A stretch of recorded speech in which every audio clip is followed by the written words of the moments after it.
Bowl Day 68 continues, brought to you in living color on NBC.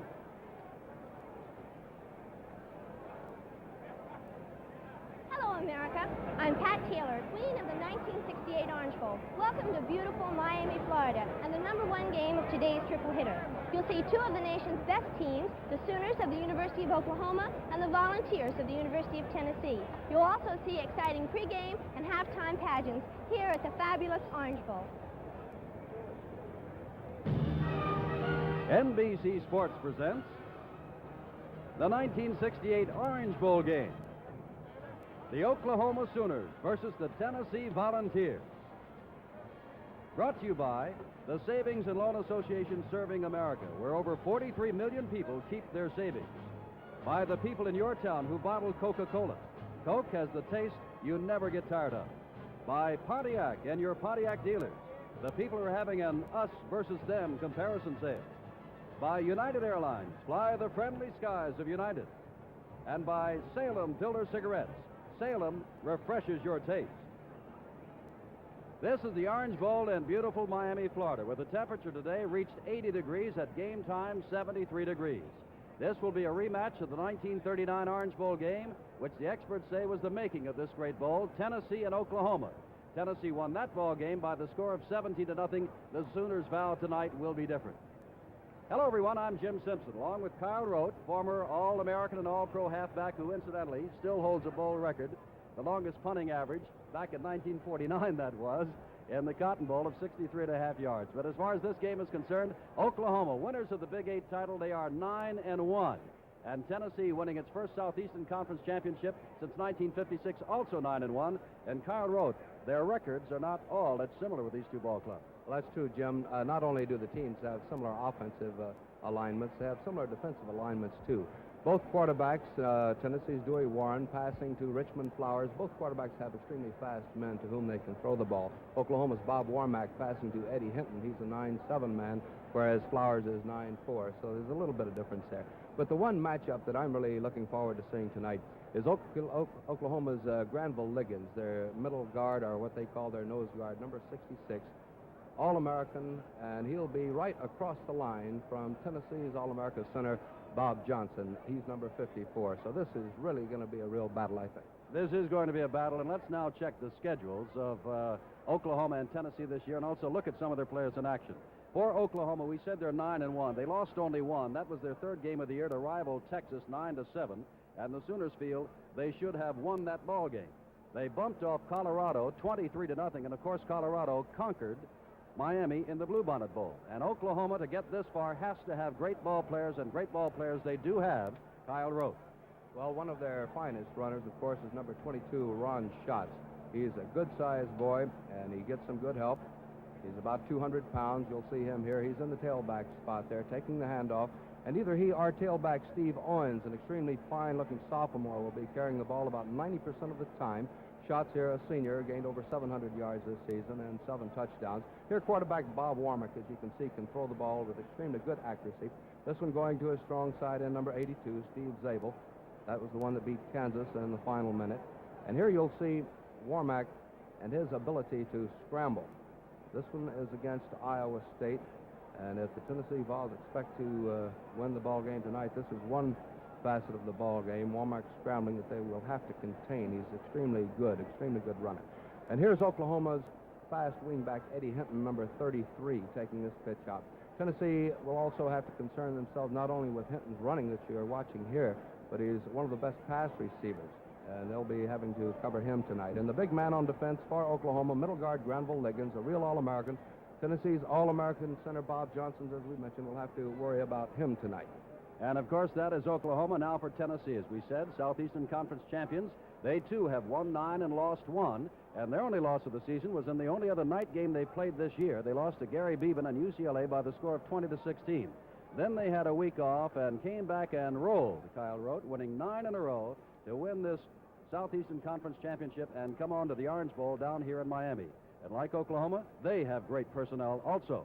They really do, in their passing combination of quarterback Dewey Warren to his flanker back Richmond Flowers is perhaps, again, one of the big factors that will determine the outcome of the game tonight. And here we see Louis Warren, with an excellent arm, completing 59% of his passes this season as well as last season. This to flanker Richmond Flowers with tremendous speed, as we mentioned. And tonight, the Oklahoma defensive back will have to cover Richmond Flowers as their fine young sophomore, Bruce Stensrud. There you see Flowers. Once he gets that ball, he can move.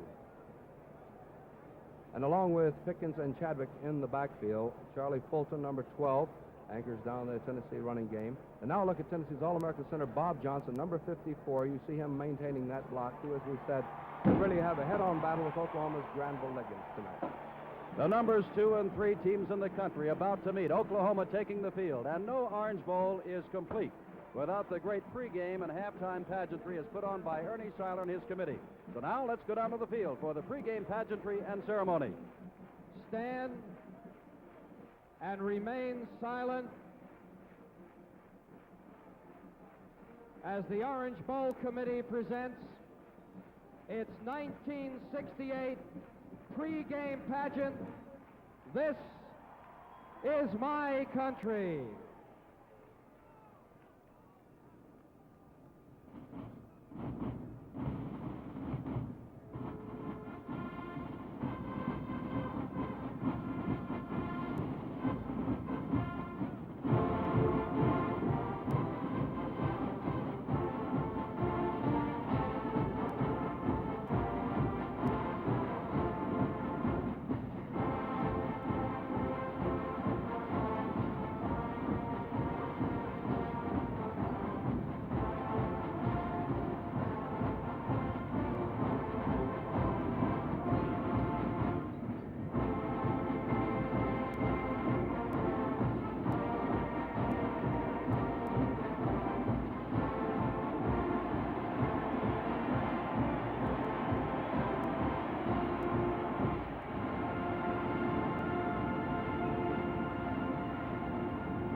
Ladies and gentlemen, the Orange Bowl March.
And now, ladies and gentlemen, meet the University of Oklahoma.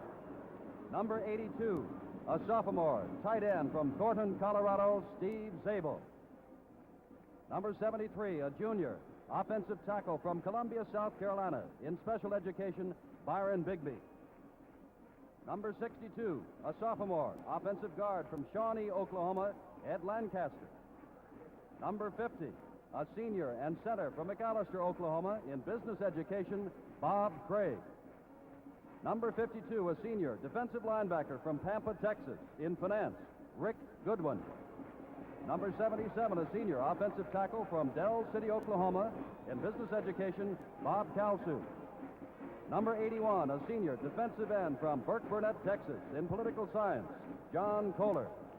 Number 11, a junior and quarterback from Ada, Oklahoma, in finance, Bob Warmack. Number 22, a senior and tailback from Weatherford, Oklahoma, in pre-law, Ron Schatz. Number 33, junior, a wingback from Lawton, Oklahoma, in special education, Eddie Hinton.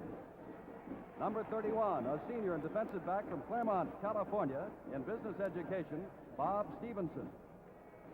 Number 36, a sophomore tailback from Miami of Oklahoma, Steve Owens. Number 66, senior defensive guard from Tulsa, Oklahoma, in special education, Granville Liggins.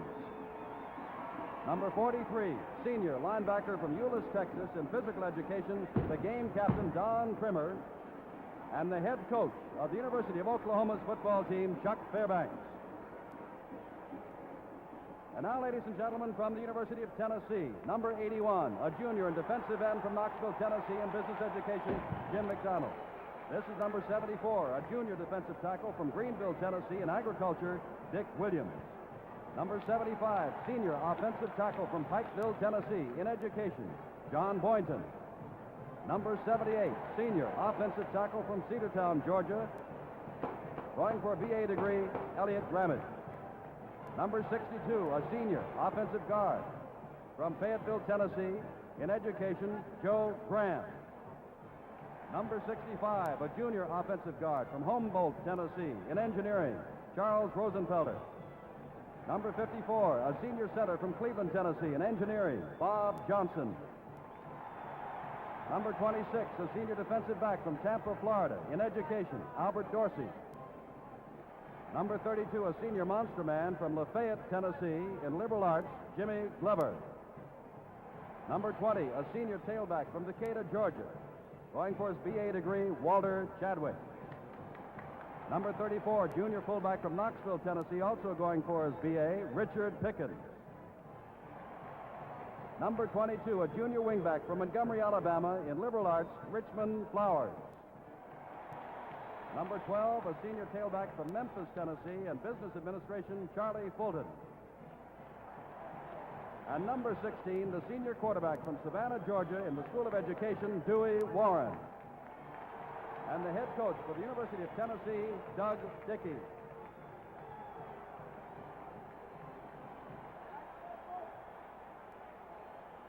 And now Oklahoma and Tennessee are ready for the opening kickoff. We'll be right back for the start of the 1968 Orange Bowl game. Here we go. Right, I get to go first. Right. Yeah. We're about to see the playing of a dangerous new game. It's called the credit game. Let's watch. The first player has turned up a credit card that enables him to buy another car and advance to Easy Street. Don't worry, I got a credit. And here's one for a vacation tour. Here's a different kind of card, a savings account at a savings and loan association. This card may be kept until needed. And there are credit cards for boats, furniture and appliances, fur coats, most everything you'd ever want. But sooner or later, you're bound to run into a card that says, pay all bills, plus carrying charges. If you've saved at a savings and loan association, you're still in good shape. If you haven't saved, the game can be disastrous. In real life, too, the abuse of credit is a dangerous game.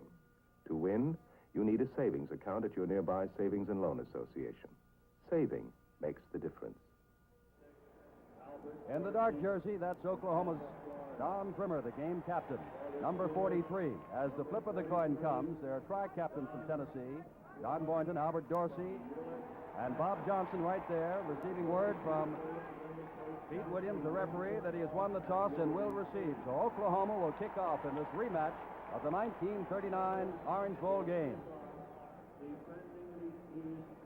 70 degrees and clear here in Miami, Florida. We know there's much snow around and a lot of cold weather, but down here it is simply beautiful. The game about to get underway. We pause briefly for station identification. This is the NBC television network.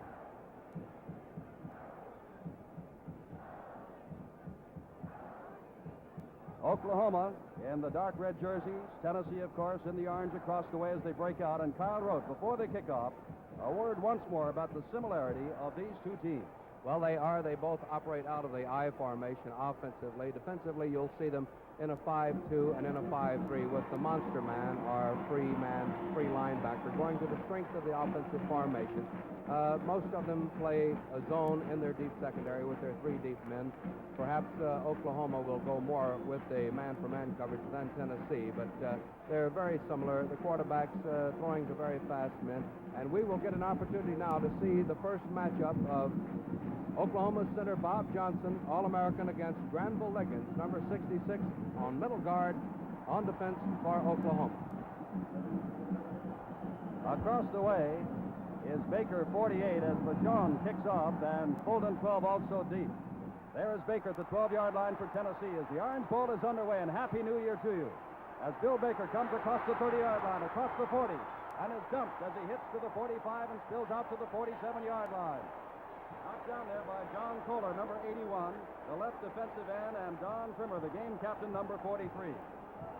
Gary Chris is expected to start at split end. We'll pick these up for you. He is 91. Elliot Gamage may not play at left tackle. We'll check that for you as a pulled hamstring. Joe Graham at left guard. All-American Bob Johnson at center. Charlie Rosenfelder, right guard. John Boynton, right tackle. Ken DeLong, the tight end, and Dewey Warren, Walter Chadwick, Richmond Flowers, and Richard Pickens in the backfield. We'll give you those numbers in a moment. First offensive play, this is Charlie Fulton.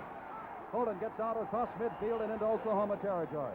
Fulton, number 12, who has played all four positions on the Tennessee team. Jim Files, number 84, and Granville Liggins, number 66, made the stop. It'll be second down and 5 from the 49.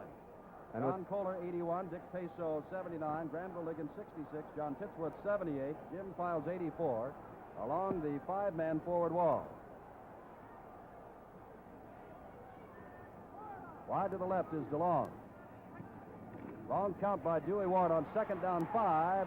He throws across the way, and as his man stepping out of bounds across the way by Harper is Richmond Flowers, number 22, who was not expected to play much tonight because of a virus. Kyle?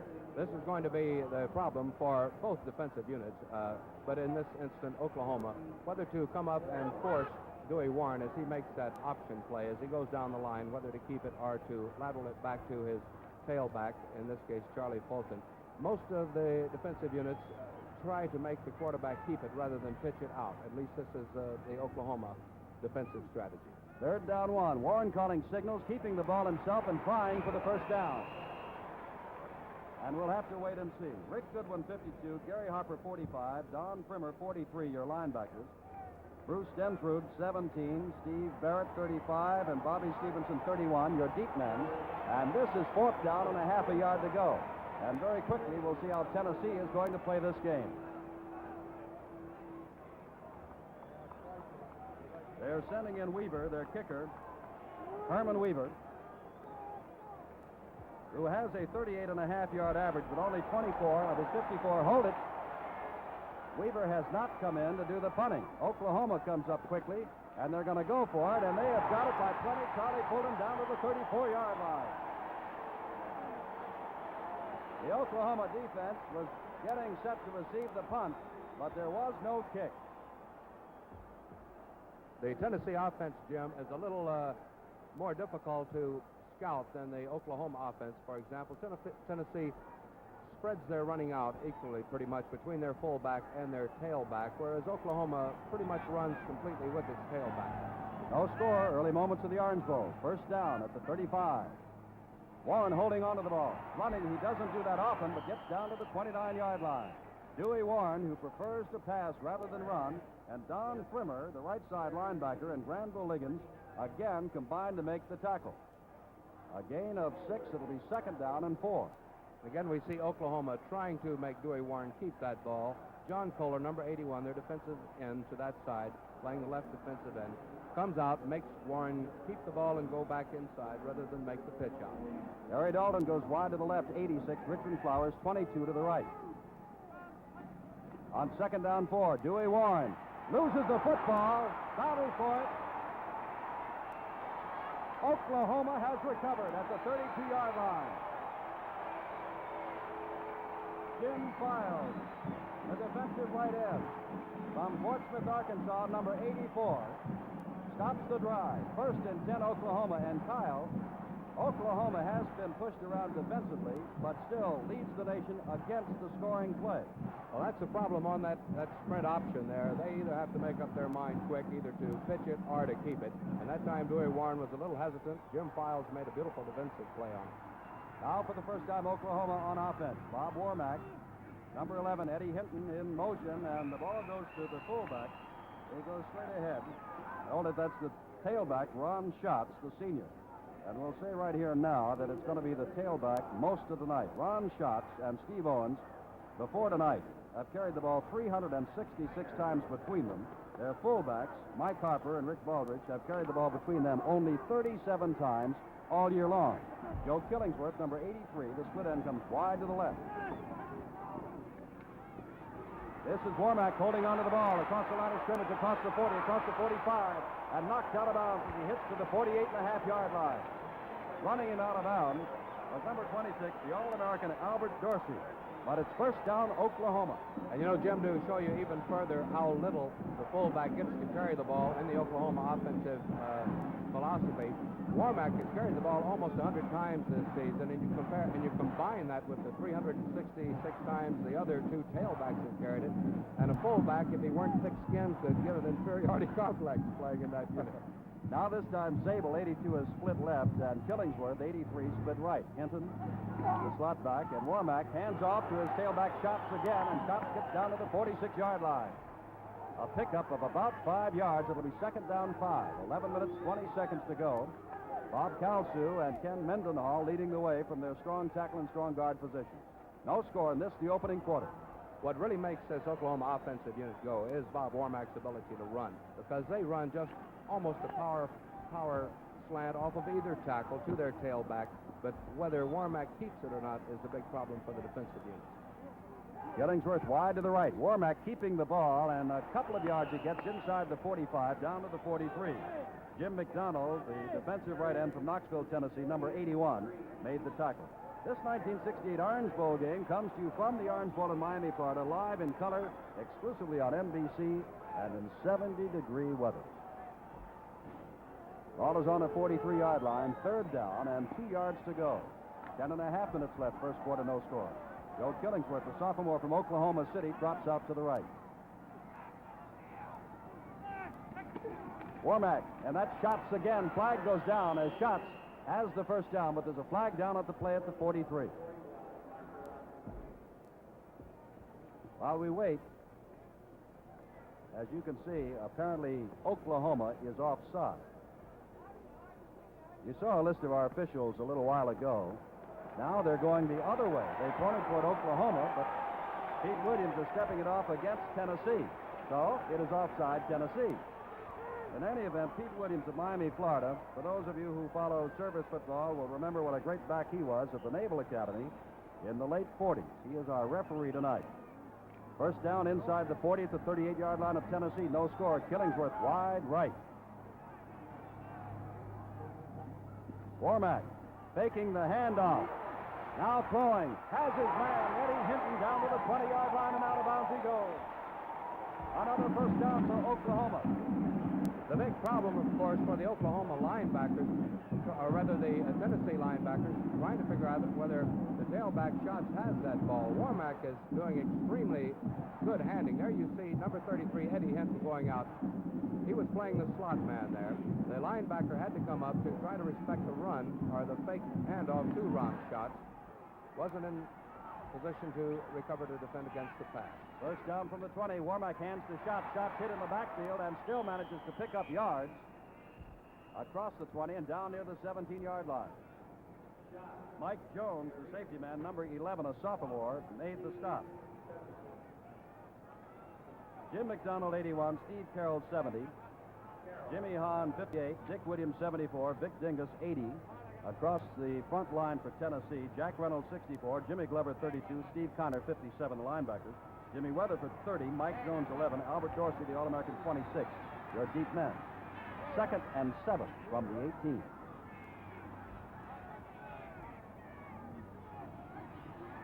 Warmack looking as Hinton, and Hinton turning could not get his hands on it fully at the 11-yard line. The defender there was Albert Dorsey, number 26. Third down 7 in the scoreless first quarter. 9 minutes, 23 seconds to go. And around the country, whether it is snowy or balmy as it is here in Miami, Florida, from NBC Sports, Happy New Year to you all.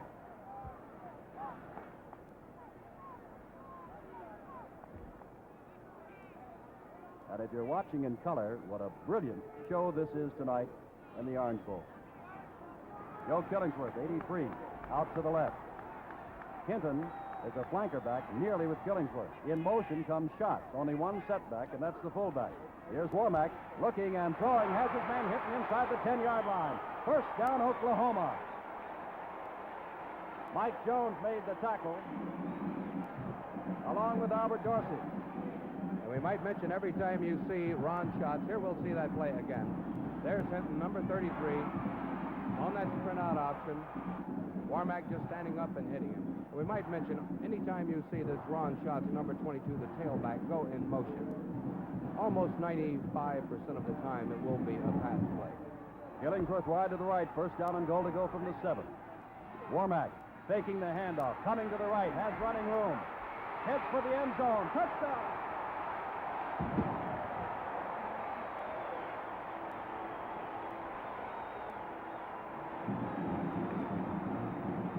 Well, Jim, that's just like having a third running back. And here we'll see that play again. And look at that beautiful bootleg back behind his hip. And now he just outraces them into the corner. 6-0, Oklahoma on the fumble by Dewey Warren, deep in their own territory. Came back with Warmack completing 2 or 3 passes and running 7 yards for the score. Mike Vachon in to do the kicking. Warmack to hold. And the kick is good. Action will continue here at the Orange Bowl. The score, Oklahoma 7, Tennessee nothing.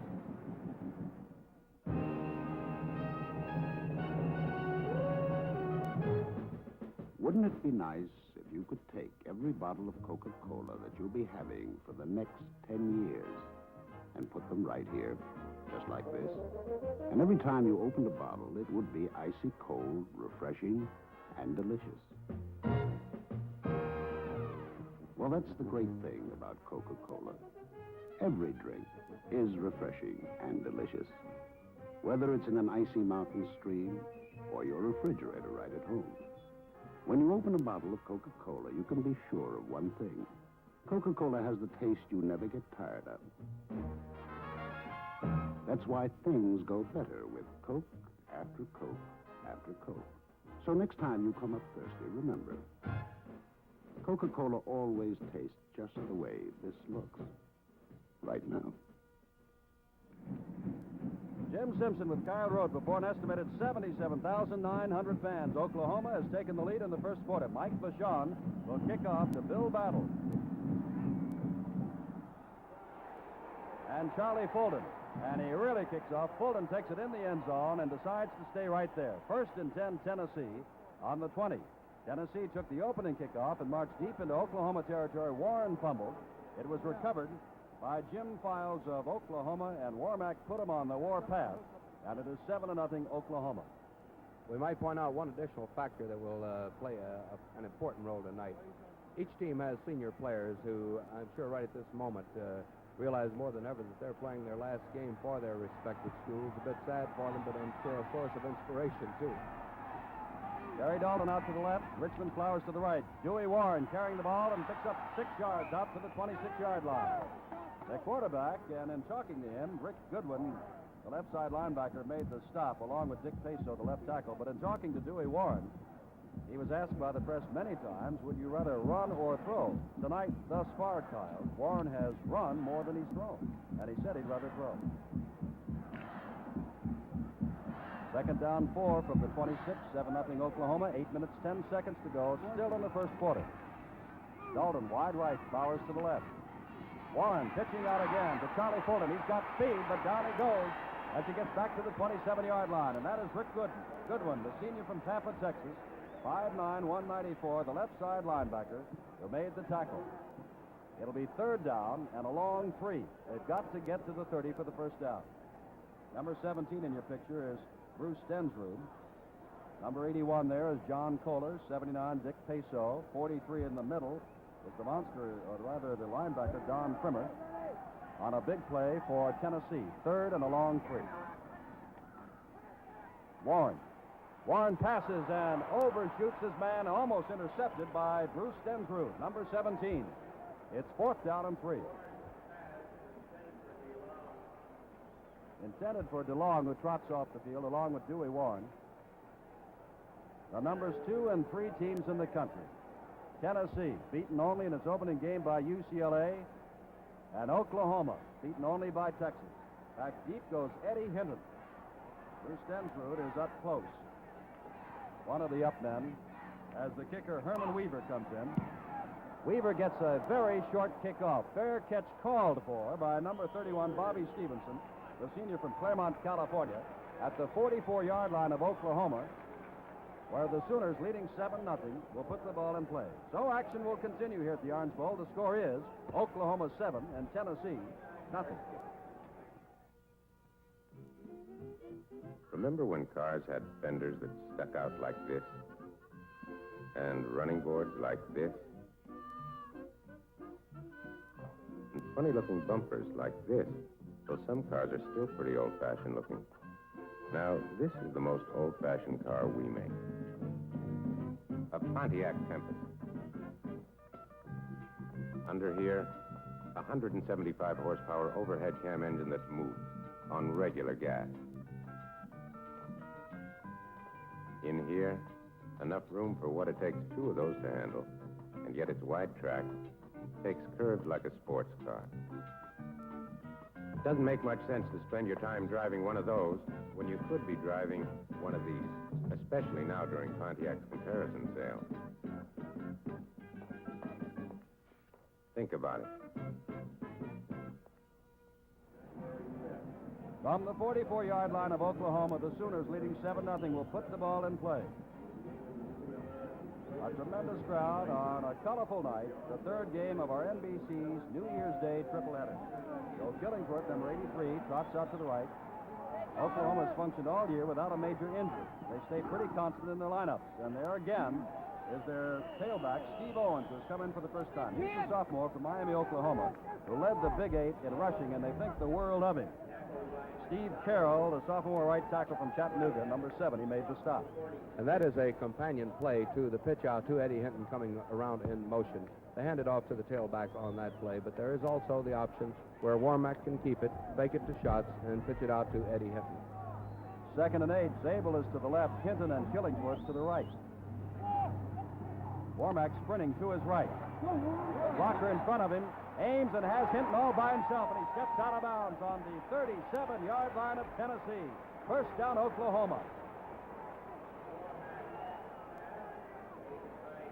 Tennessee was favored by most in this football game, but thus far, it has been Oklahoma. But may we remind you that, for example, in the Sugar Bowl, Wyoming led at the half 13-0, and LSU came back to win 20-13.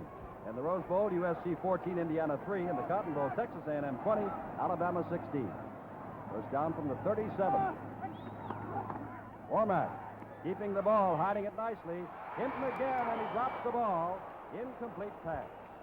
Being pursued there by Mike Jones, number 11, a sophomore from Nashville who was a quarterback until Bill Young, their regular safety man, got hurt in fall practice, and Mike stepped in as a safety man and has been there ever since, number 11. And what a fine job Mike Jones has done. 7 interceptions for a total return of 150 yards. And as you mentioned, Jim, just a sophomore. Well, that 150-yard return, Kyle, to stay on the subject of number 11, Mike Jones, is a new Tennessee record. And with the 7 interceptions, he not only led the team, but the Southeastern Conference. Killingworth left. On 2nd down, Warmack, for the first time, dropping straight back. Firing it into a crowd, it is incomplete across the way with the intended receiver, Steve Zabel, the sophomore from Thornton, Colorado, number 82. Zabel is a tight end but has great hands, and they throw to him a lot. 22 catches this year for 3 touchdowns. Only Eddie Hinton had more catches, 28. Now from the 37 of Tennessee, Warmack is now 3 for 6. It's 3rd down and 10. That's Hinton taking a different stance out there to the left. Warmack dropping straight back again. Now throwing a swing pass to Steve Owens. Owens is in a crowd and does not have the first down. Inside the 35, down to the 34. Tackle was made again by Steve Carroll, a sophomore from Chattanooga. We might mention Steve Owens, number 36, who just caught that screen pass. Just a sophomore also. They have a number of fine ones on this Oklahoma team. He and Ron Schatz, can you imagine the combination of 2 tailbacks that have gained the yardage these 2 fellows have? Schatz, 726 yards for the season. Steve Owens, who's averaged a little over 4 yards per carry, led the team with 808 yards during the season. Gordon Wheeler, 19th in the country in punting, and Oklahoma, I believe, has taken too much time. On 4th down, Wheeler came in to do the kicking. That'll take him from the 34 back to the 39. That'll be 4th down again. 7-0, Oklahoma leading. We've got 5 minutes and 41 seconds to go in this exciting first quarter of the Orange Bowl. 40-yard average for Gordon Wheeler as Mike Jones again goes deep, number 11. High snap. And kicks a beauty, but this will go deep into the end zone, out of the end zone, and does not bounce into the stands. That was the only question. So the ball will come out to the 20-yard line, 1st and 10 for Tennessee. Now, besides this New Year's Day tripleheader, and this is the 3rd game of it, remember we'll telecast 2 other outstanding postseason games. Next Saturday, January the 6th, starting at 2 o'clock Eastern Time, the Senior Bowl from Mobile, Alabama, with the top players from the North against the best of the South. Then on Sunday, January 21st, starting at 1:30 Eastern Standard Time, The American Football League All-Star Game, the top AFL Eastern Division players against the best of the West. 2 more outstanding postseason games in color, exclusively on NBC. Dewey Warden calling signals from the 20. Hands to his tailback, Chadwick, who almost lost the ball, but gets the first down out to the 39. Bruce Stenfrude made the tackle. Chadwick, who has had trouble fumbling this year, almost lost it. But he's their leading scorer, and here he comes. And watch that block by Bob Johnson on Granville Liggins. Actually, it was one of those sucker type of plays where Johnson blocked him as though they were trying to go to the right side. And Chadwick made a beautiful move, cut back off to the left, and actually Johnson didn't have to block him too hard. 7-0 Oklahoma. Richmond Flowers to the right. Ball at the 39. Quick pitch to Chadwick again.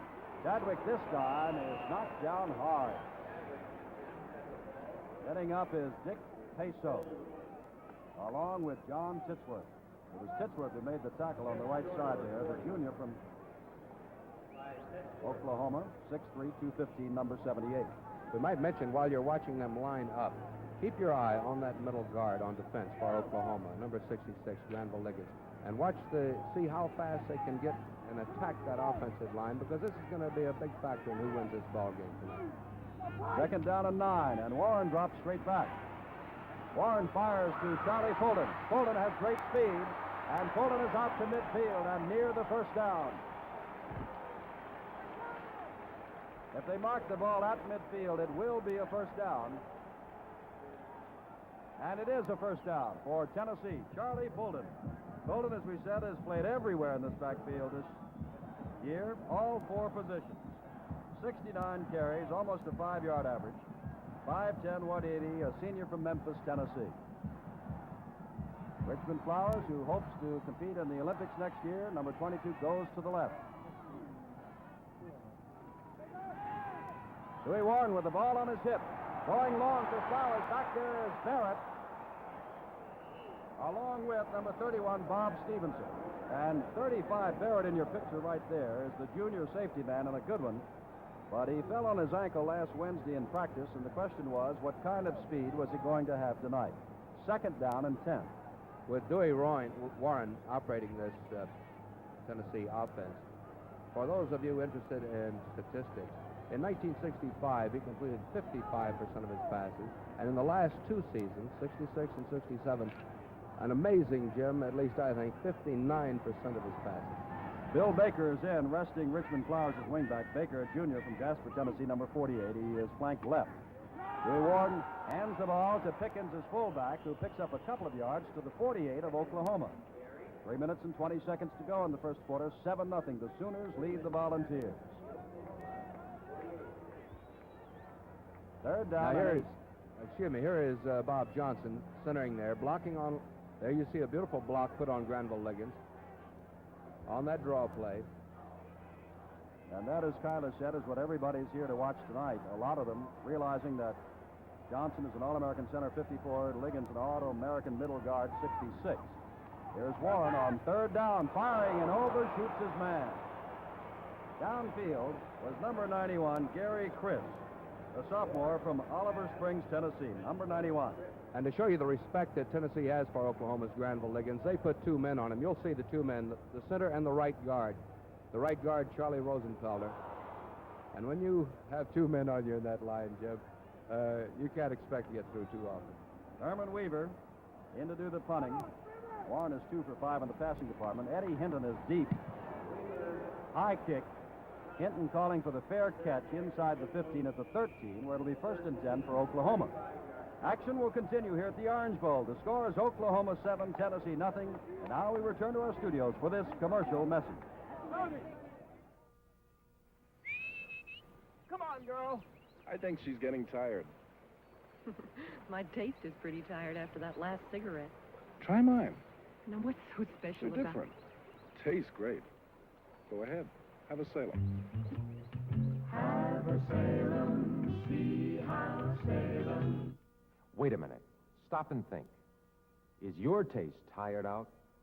Does your cigarette have that worn-out 4 o'clock taste? If your cigarette has that 4 o'clock taste, now's the time for Salem, America's best-selling menthol. and springtime fresh. That's the taste you get from Salem. Say, that's a good tasting cigarette. That's a Salem filter cigarette. Salem, America's largest selling menthol. Because Salem refreshes your taste. On this first day of 1968, Jim Simpson, along with Kyle wrote, 70 degrees the temperature in Miami, Florida, for the 34th renewal of the Orange Bowl. 7-0 the score, 1st and 10 for Oklahoma, who leads from its own 13. Killingsworth comes wide to the left. There's the tailback once more, and Ron Schatz gets a couple of yards out across the 15 to the 17. Make it a pickup of 4. It is 2nd down 6. And always keep in mind on that play, that fullback or rather tailback slant, that Bob Warmack is more inclined to keep that ball than to hand it off. And this is what's concerning Tennessee right now, too. Warmack carried the ball 98 times this year himself, which is a whale of a lot for a quarterback. 2nd and 6. Warmack sprinting out, being chased, getting the ball away, but he was really being chased by Steve Kerner, the sophomore from Tampa, Florida. Weatherford broke up the pass intended for Hinton, but that was Steve Kerner blitzing in from the right side. 3rd down and 6. 2 minutes and 3 seconds left, first quarter, before the largest crowd ever in the Orange Bowl. Oklahoma played Duke. Oklahoma played Maryland. They were the previous record crowd, 76,000 plus. This is 77,000 plus.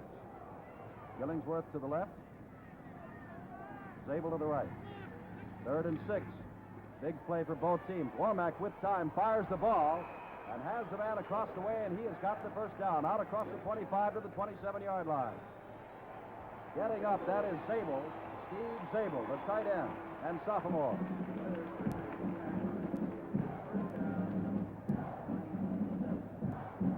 This is the Sooner band of OU. And around the city of Miami, you can see a lot of supporters of both schools, Tennessee and Oklahoma. Killingsworth coming out to the left. Zabel, the tight end, splits to the right. That's Hinton, set in the slot.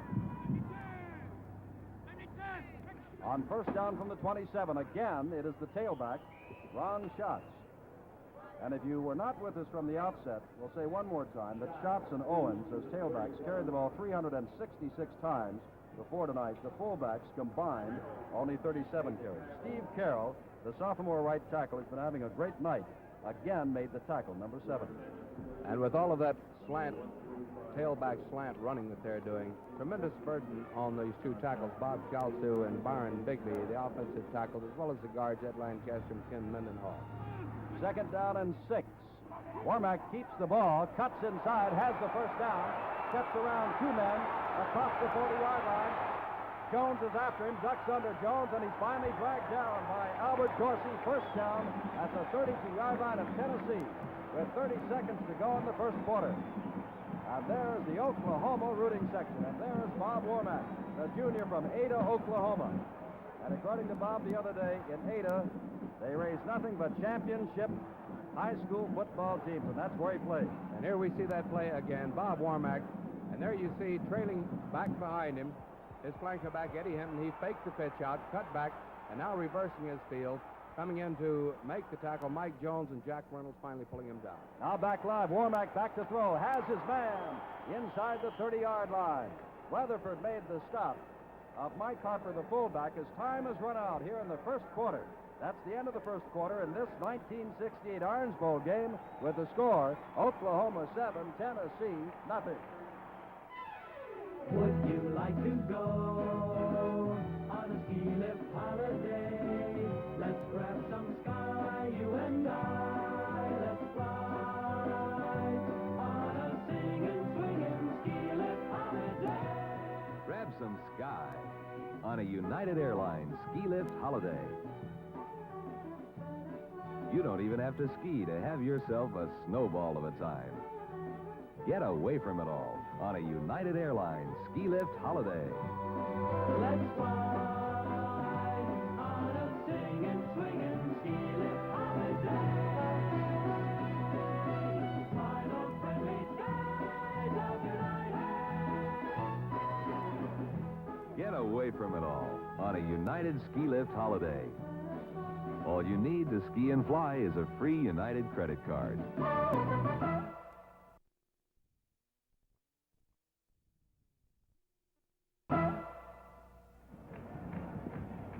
Ball is on the 28-yard line of Tennessee. Bob Womack, they call him the Worm, just wormed his way for a 38-yard run. Scouts has carried the ball for Oklahoma 6 times and gained 26 yards. Warren of Tennessee, trying to get the Tennessee team on track offensively, is 2 for 5. 7-0 the score as we begin the second quarter. The Oklahoma coaches felt they had a chance to upset Tennessee if Bob Womack had a whale of a night. Thus far, he is having that kind of evening. Now Hinton and Killingworth both go to the left. Zabel split to the right. 2nd and 7. Ball is handed to Ron Schatz. Schatz is down to the 21-yard line. Before he's dragged down there by the left side linebacker Jack Reynolds. Number 64, and Frank Yancey, number 79, also in on the tack. But that is a first down for Oklahoma at the 21-yard line. Byron Bigby and Ed Lancaster, the weak side tackle and guard, opened up a big hole over the left side of the Tennessee line. 1st and 10 from just over the 20. Hinton and Killingsworth again wide left. Womack fakes the handoff. Back. Throws it long. In the end zone for Hinton. Touchdown!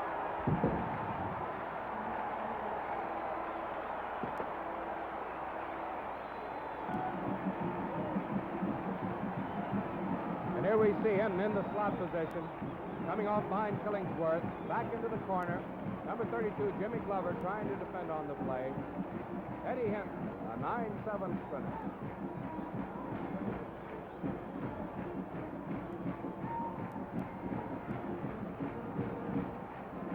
And now Mike Vachon is in the kick, and Womack, having this great night, is holding.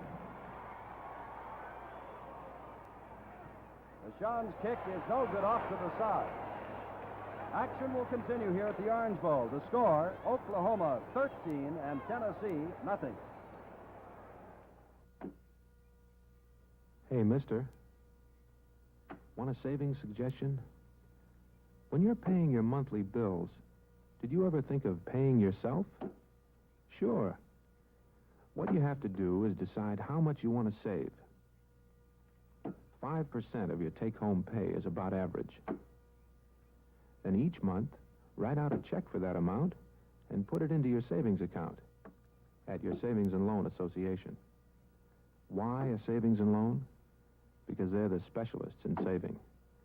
Over the years, they've paid better returns on savings than any other type of financial institution. So, this month, every month, when you sit down to pay your bills, don't forget old number 1. Pay yourself first. A savings suggestion from your Savings and Loan. Where you save does make a difference. Vachon will kick off. 13-0 the score. Battle 48. And Charlie Fulton deep for the thus far stunned Volunteers of Tennessee, the Southeastern Conference champions. And that is Fulton, and he is going to bring it out across the 10. Great speed across the 20. He's already made it. Breaks loose at the 30. Down the sidelines he goes. Cuts inside and down to the 39-yard line of Oklahoma with Cagle. Gene Cagle and Don Frimmer making the stop. And now Tennessee gets its turn to cheer.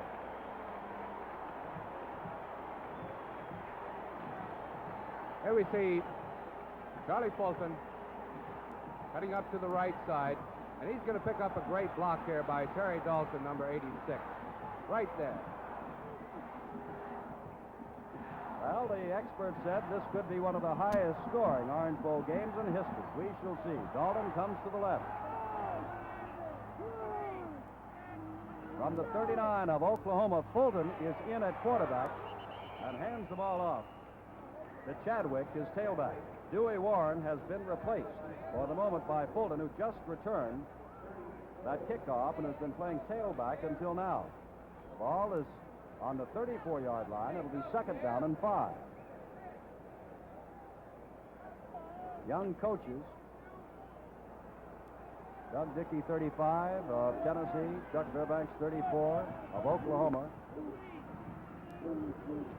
Holden keeping the ball again. He prefers to run with the ball and is down near the 30-yard line and about a yard and a half shy of a first down. Granville Liggins and John Kohler made the tackle. Incidentally, Jim, we have two perfect lines on the record tonight. Tennessee's tailback, Walter Chadwick, number 20, has thrown 2 passes this season, both of them complete, and both of them completed for touchdowns. Oklahoma's defensive halfback, Bob Stevenson, has intercepted 2 passes this season, returned both of them for touchdowns. Dalton to the left. Fulton hands off to Chadwick, who has the first down to the 26-yard line of Oklahoma. Walter Chadwick diving over Granville Liggins for the first down. 13-0 is the score. Oklahoma over Tennessee. We're in the second quarter, 12 minutes and 40 seconds left.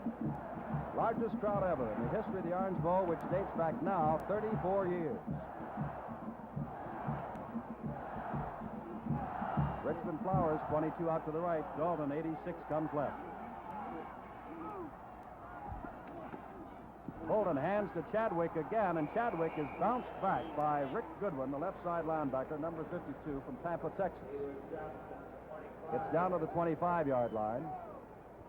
A gain of about 2. It is second down 8.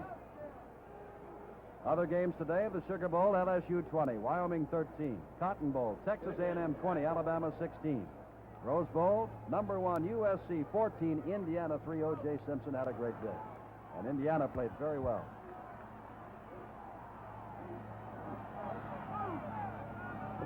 Louis Warren back in at quarterback, handing to his fullback, number 34, Richard Pickens, but Granville Liggins has a hold of him, number 66. And there's a loss on the play. Third down and about 9. Now Fulton comes in, and let's see whether Warren goes out or whether a tailback goes out. Chadwick goes out, so Fulton is now coming in, and you can see the versatility of Charlie now. He'll take over at tailback. This 1968 Orange Bowl game comes to you from the Orange Bowl in Miami, Florida, live in color exclusively on NBC. 3rd and 9 from the 26 of Oklahoma. Warren, a fine passer, in trouble, dragged down at the 34-yard line. And look who's getting up. Number 78, John Titsworth, and number 66, Granville Liggins, the senior from Tulsa, Oklahoma. Now let's watch that again from a defensive standpoint. Granville Liggins, number 66. The All-America from Oklahoma. Might say Lawton, Oklahoma, I believe. Joey Grayson has come into the defensive secondary.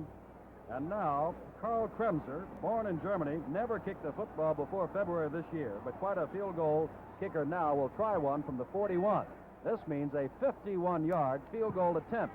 He's got a lot of foot, but not enough for this kick. As the ball goes into the end zone, it will roll dead there, and Oklahoma will take over 1st and 10 on its own 20. So, action will continue here at the Orange Bowl. The score, Oklahoma 13 and Tennessee nothing. Watch Fran Tarkenton, daring quarterback of the New York Giants. What makes a great competitor like Fran Tarkenton? He's got to be tough, both mentally and physically. And, of course, he's got to have a great desire to win. And, Fran, what makes a great shave? Well, I think it's the lather. That's why I use Rise. Rise lets me shave fast, shave close, without irritation. Here's why. Rise is so rich, so wet, it doesn't dry out on your face. Instead, it stays moist and creamy, keeps whiskers wet and soft all through your shave. Here's why. See how Rise, with millions of tiny moisture-packed bubbles, soaks whiskers soft, keeps whiskers wet and soft. So you cut them off at the skin line. You shave fast, shave close, without irritation. So if you want to shave fast, shave close, without irritation, shave with Rise, a really great lather. Rise Regular or Refreshing Rise Menthol. Over 77,000 are here tonight, including Governor and Mrs. Claude Kirk of Florida, in the press box there with the Orange Bowl President Bill Lantaff and Mrs. Lantaff, and the girl there is Miss Sally Sherman, who was Disneyland's 1968 ambassador to the world. From the 20, 1st and 10, Oklahoma. Longest field goal, 36 yards, 1964, between Nebraska and Auburn here, and of course, Kremser just tried one from 51 yards. It failed. Warmack in, holding the ball on his hip, being chased, in trouble for the first time tonight. and down he goes. Inside the 20 at the 18-yard line. Carroll was the man who ran him out of bounds. And also over there was number 87, Neil McMeans, a junior left end from Gate City, Virginia. Jim, before we get the people in Tulsa, Oklahoma, too mad at us, Granville Liggins is from Tulsa, Oklahoma, not Lawton. Killingsworth goes out wide to the left. I believe I told you, Oklahoma has functioned all year long without a major injury. Not one regular has ever missed a game, offense or defense. Incredible. Tennessee's been hurt a lot, but has great depth. There is Steve Owens. Owens gets back the 2 yards lost on the last play, plus 5 more out to the 25. It'll be 3rd and 5. Tackle was made by Steve Kiner of Tampa, Florida. The right side linebacker, voted the best sophomore in the Southeastern Conference.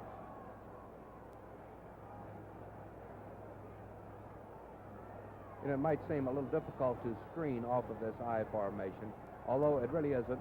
Oklahoma, when they screen, they will go to their slot man, usually Eddie Hinton when he's in the slot, as he is now.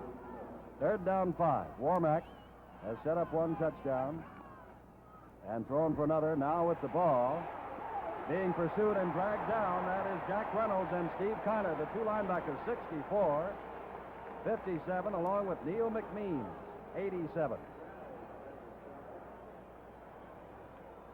Warmack has run 7 yards for a touchdown back in the first quarter and thrown 21 yards to Ed Hinton for a second score. Loss on the play back to the 21, and that brings up 4th down and 9. 13-0 as you look back now at the deep man, who is Baker.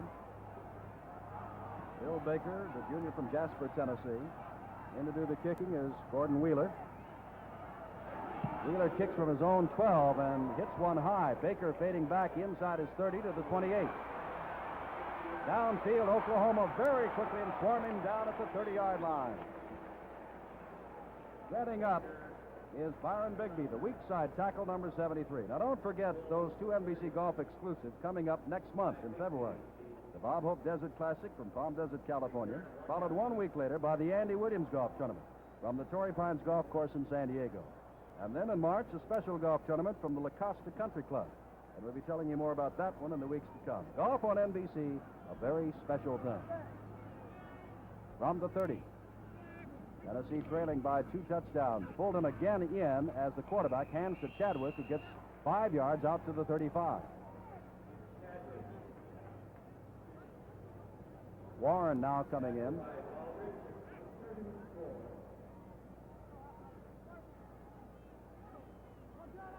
Eight minutes, 53 seconds with the clock running here in the second quarter. Richmond Flowers coming out to the left, number 22.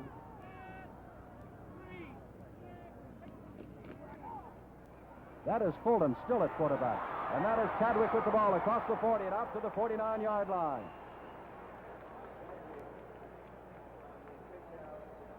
First down for Tennessee as they try to get back in this ball game. Walter Chadwick is a senior playing his last game from Decatur, Georgia. Kyle told you he's thrown 2 passes, both for touchdowns, one against Ole Miss, the other against Alabama. The leading scorer for Tennessee was 66 points and 11 touchdowns. The leading rusher with 671 yards and a 4.5-yard average. He twisted his ankle after the season playing basketball, but obviously is all right now. First down, Tennessee trying to get on the scoreboard. Fulton remains in, has the ball, throws, and this will be intercepted by number 17, Bruce Stenfrew. Stenfrew knocked down at the 26-yard line by Gary Chris, the split end. First and 10 for the Sooners of Oklahoma, who thus far, Kyle wrote, have controlled the ball game. I mean, it'll be just a matter of time, at least from our viewpoint up here, watching Richmond Flowers flank out here. They probably won't go to Flowers too much because every time he flanks out, they put Gary Harper on him. And this, I'm sure, although I'm sure Richmond Flowers gets double covered in almost every game he goes into, I'm sure it's discouraging the Tennessee quarterbacks from throwing to him. 5 All-Americans are playing in this ball game, and there goes Ron Schott. All-Southeastern Conference, second leading rusher in the Big 8, out to the 32-yard line. A pickup of 6 yards. It'll be second down and 4. 7.5 minutes left, 13-0. Jack Reynolds, a sophomore linebacker from Cincinnati, number 64 on the left side, made the stop.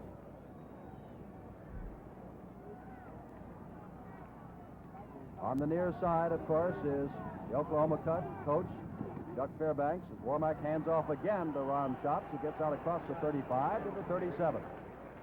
And he's close, if not, to the first down. First down for Oklahoma. And this has been the difference thus far, Jim. Getting off the ball by this Oklahoma offensive line. They, up to this point, have been handling the Tennessee defensive line pretty well. And they've been creating some tremendous holes, as you have pointed out. Byron Bigby, the right tackle. Bob Galsu, the other tackle. Ken Mendenhall and Ed Lancaster. Of course, the center, Bob Gray. Zabel to the right, Gillingworth to the left, and Hinton slot left. And here goes Schatz again, and Schatz is out to the 40-yard line, maybe the 41. Oklahoma has 8 first downs, Tennessee 6, but the score reads 13-0 Oklahoma. Second down and 7 to go. Halftime, of course, we've got the Oklahoma band, the Tennessee band, and an Ernie Seiler special, our pageant, Orange Bowl pageant at halftime. Gillingworth to the left. Oklahoma making few, if any, substitutions. Warmack on a jump pass. The ball is in the air, belongs to anybody, but it is no good. It was intended for Eddie Hinton. And it looked like it was knocked in the air by Jack Reynolds, who, like Steve Carroll, and they're both sophomores, played a tremendous game thus far tonight. First down, as you can see, for interference on the play, charged against Tennessee. Oh, it is first down at the 45. It's difficult for the Oklahoma, or rather Tennessee man, not to interfere there because Warmack had made a beautiful fake to his fullback and it looked for all purposes like a running play. Zabel right, Gillingworth left. Warmack now 6 for 12, hands the ball off, and down goes Schatz. He may have gotten 6 or 7 inches and no more. Steve Carroll, you'll find down at the bottom of that pile, along with Jack Reynolds once more. Those two have combined on a number of tackles. 5 minutes, 45 seconds left to go in the half. Oklahoma scored with 8 minutes and 39 seconds left in the first quarter on a 7-yard run by Warmack into the corner. And then in the second quarter, at the very outset, within the first minute, on a 21-yard pass from Warmack to Hinton. And that's where we stand. Zabel to the left, Gillingworth to the right. Warmack still has the ball. As his man Hinton gets past Jones, dragged down by Albert Dorsey, but not until he's got the first down inside the 35, down to the 33-yard line of Tennessee.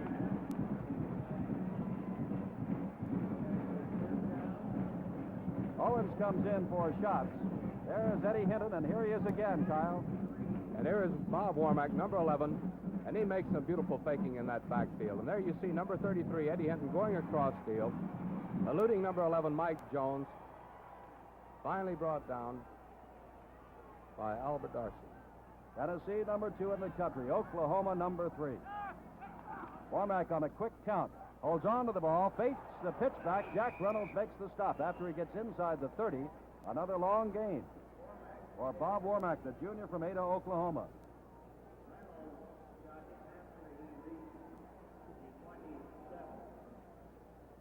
The leading pass receiver in Orange Bowl history was an Alabama boy by the name of Ray Perkins, now with the Baltimore Colts. He caught 9.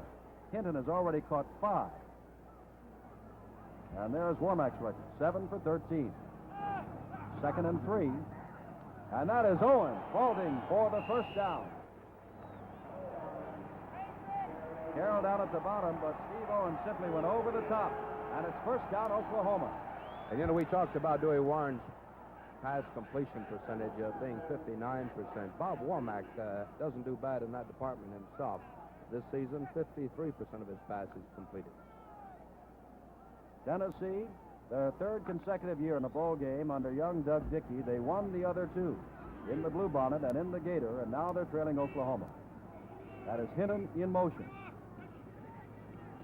Warmack still has the ball, going for his fullback, and he holds on to it. That is Mike Harper, a sophomore from Jenks, Oklahoma, and there's quite a story there. Harper came up as a sophomore. His brother Gary, a junior, was the fullback a year ago. But Mike ran him out of a job, and so Gary now contents himself as a monster man. 2nd down and 6. 3 minutes, 40 seconds to go. First half. 13-0 Oklahoma in this pageant as you look from the Orange Bowl end zone, where there's a huge Statue of Liberty. Warmack keeping the ball inside the 10, down to the 8-yard line. He's got another first down. And Bob Warmack, they call him the Worm, is having a great night. And I'm sorry for the pun, Kyle, but I got to say the Worm has turned. You know, as we mentioned earlier, the pressure on these linebackers, whether to try and come in for the quarterback or look out there for the pitch out as he sprints down the line with that option. With Warmack, I think you're better just concentrating on him for a while. Killingsworth out to the left. From the 8-yard line, there is Owens, who's down near the 5 and is gang-tackled by Tennessee there. I'm sure in the great Southwest, folks are quite happy at the 13-0 score, but I'm sure in the Southeast there are many who are not so happy at Tennessee being on the short end of the score. For both, we remind that the score at the halftime of a great Sugar Bowl game today on NBC was Wyoming 13 and LSU nothing. In the final was LSU 20, Wyoming 13. I say that only to prove that anything can and does happen in football. From the 5-yard line, 2nd down and goal to go. There goes Owens, and he's down near the goal line. And if he is shy, which they say he is, he's not shy by much. It'll be 3rd down and that far to go.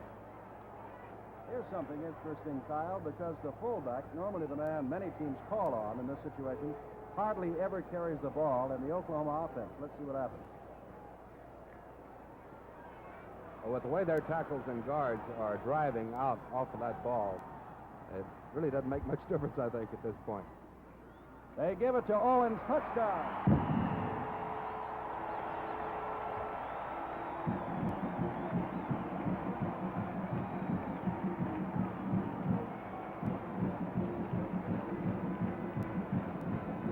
There's young Steve Owens, and the coaching staff at Norman, Oklahoma feels that this sophomore from Miami of Oklahoma will be a great one. There he is scoring again in the surprising Orange Bowl game.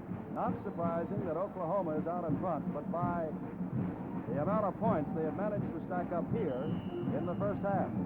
19-0 right now. And Little Red, the Indian, is quite happy. Oklahoma's band will be first on the field at halftime, followed by Tennessee, and then our Orange Bowl pageant.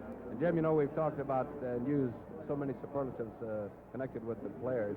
What an outstanding job these two coaches in tonight's game have been doing. Doug Dickey of the 2nd-ranked Tennessee team, named Southeastern Conference Coach of the Year. Oklahoma's rookie coach Chuck Fairbanks, leading Oklahoma to its best season in 9 years. This is, incidentally, Dickey's 3rd bowl game. They beat Tulsa in the Bluebonnet Bowl in 1965. They beat Syracuse in the Gator Bowl in 1966. And tonight, they're a little behind. That's Dickey right now, and you can tell which one he is because Coach Dickey has his hands on his hips. That's Richmond Flowers alongside of him.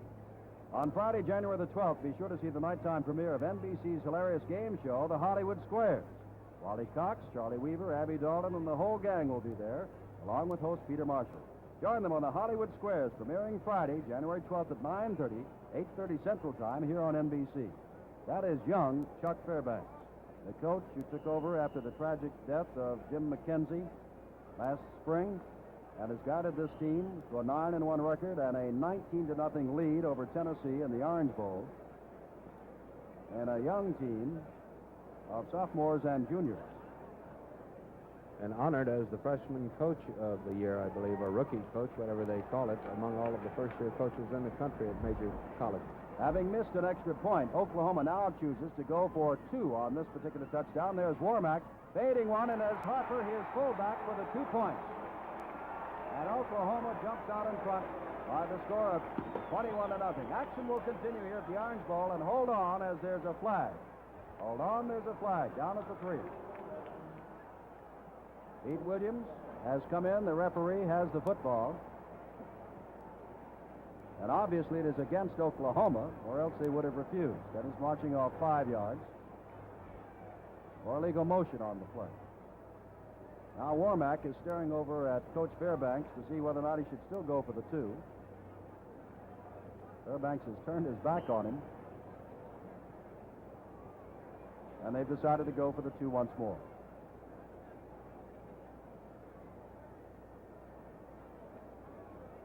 Killingsworth coming out to the right. Hinton coming out to the right. Zabel is on the left side.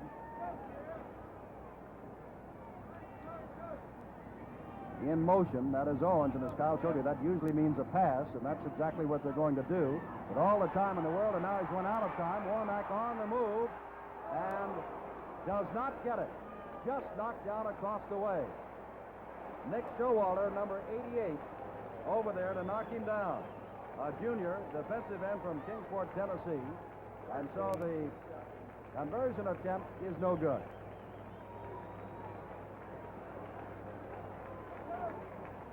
A minute and 48 seconds left to go in the first half before more than 77,000 at the Orange Bowl. Warmack has carried the ball 7 times for 41 yards and is 8 for 14 as a passer. Scored once on a 7-yard run, thrown a touchdown pass to Eddie Hinton at 21 yards, and of course Steve Owens has just scored the 3rd touchdown from the 1-foot line. Statue of Liberty, which drew a round of applause. Action will continue here at the Orange Bowl. The score, Oklahoma 19 and Tennessee nothing. Right now, your Pontiac dealer is having a comparison sale. All right, let's compare sports cars. This is Pontiac's exciting new Firebird with its unique 175 horsepower overhead cam engine. Beautiful, isn't it? And these are its toughest competition. 4 of the best sports cars in the world. They all have bucket seats, road-hugging suspension, and even I have to admit, they look fantastic. Now, this has a high-compression overhead cam engine. Regular gas V8, high-output V8, and this one has just about everything you can put on a sports car. That's pretty rough competition, right? You know it. They're all Firebirds. Pontiac Firebirds. With competition like this, who needs those other sports cars?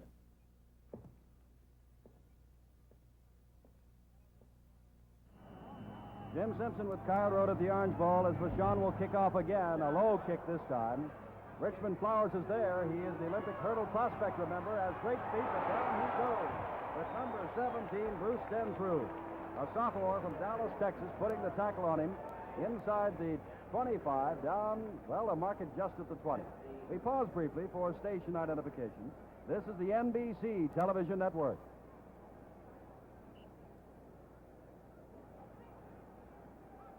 One minute, 43 seconds left, first half. Oklahoma has stunned the partisan crowd of Tennessee fans across the way, and I'm sure around the country. Chris comes out to the left, the split end. Running out with the ball is Dewey Warren. Warren passing and over the head of the monster man, Gary Harper.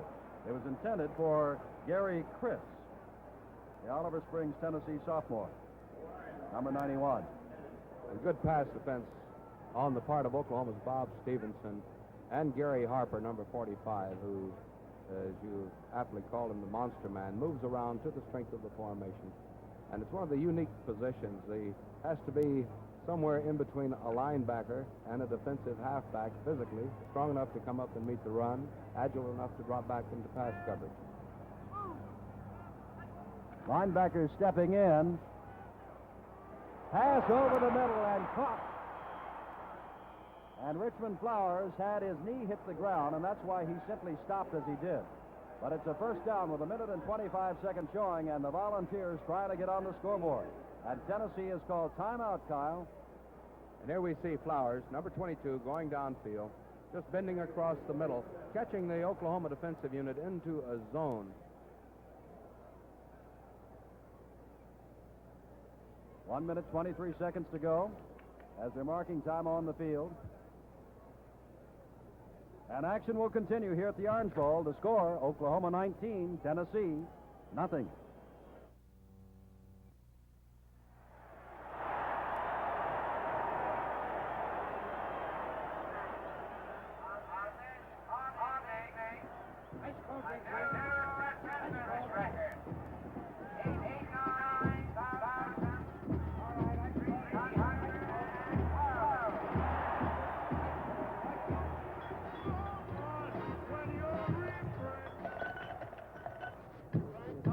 dog done. Frank, get your Frank hot dog. Hot dog, get your Frank and hot dog, Frank. Sodas. Get your ice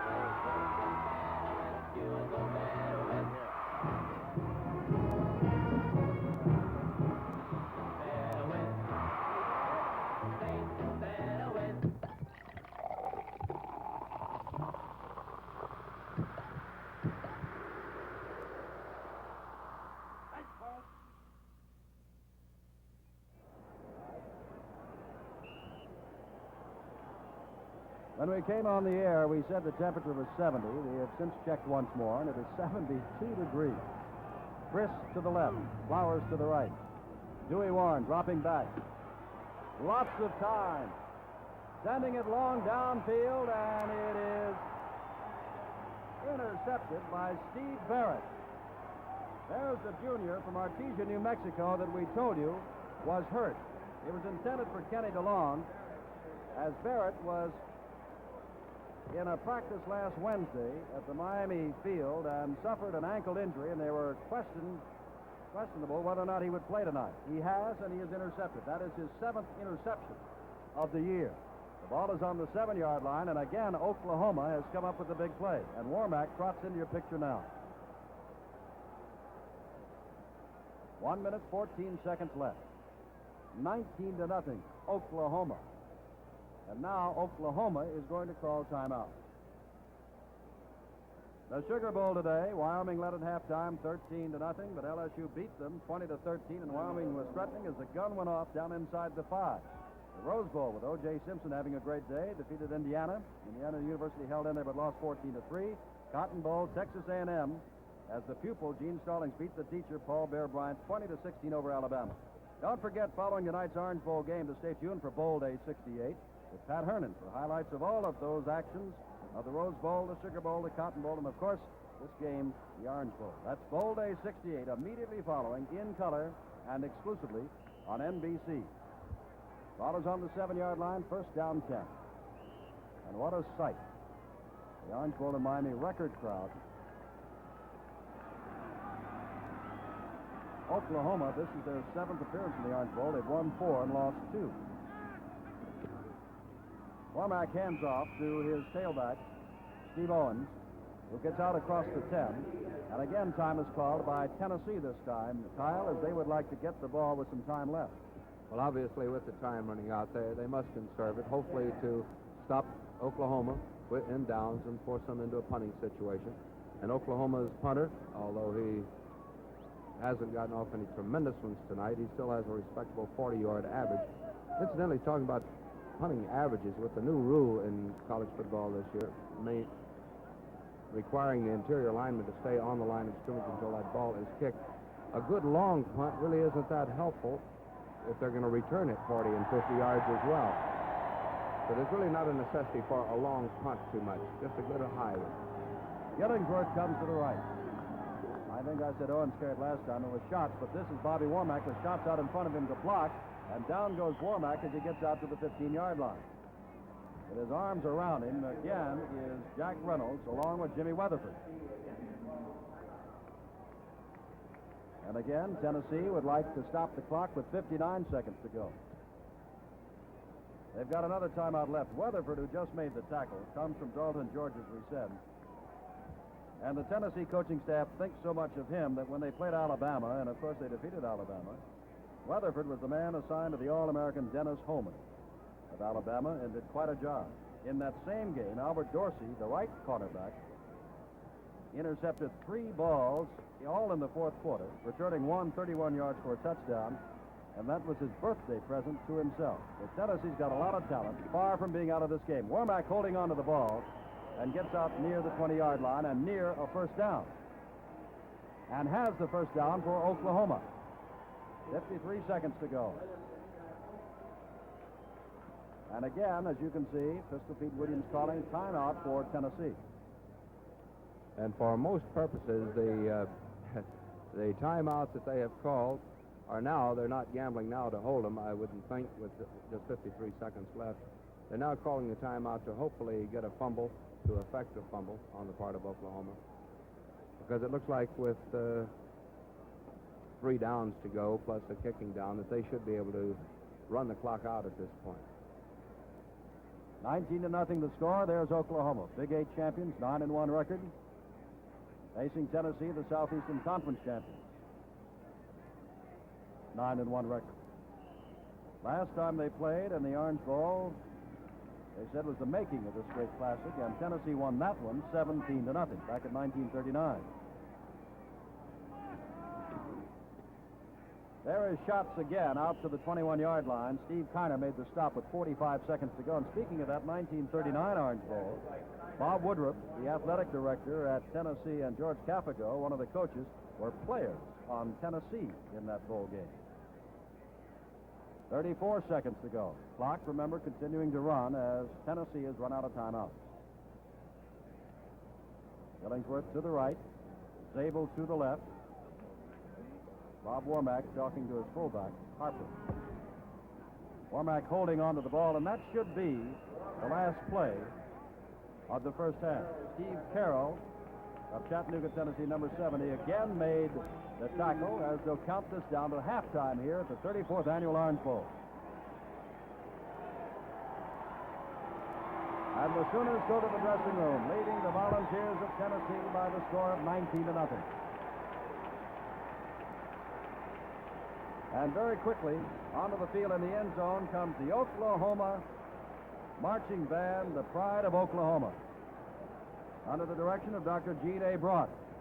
Pride of Oklahoma, under the direction of Dr. Gene A. Broad.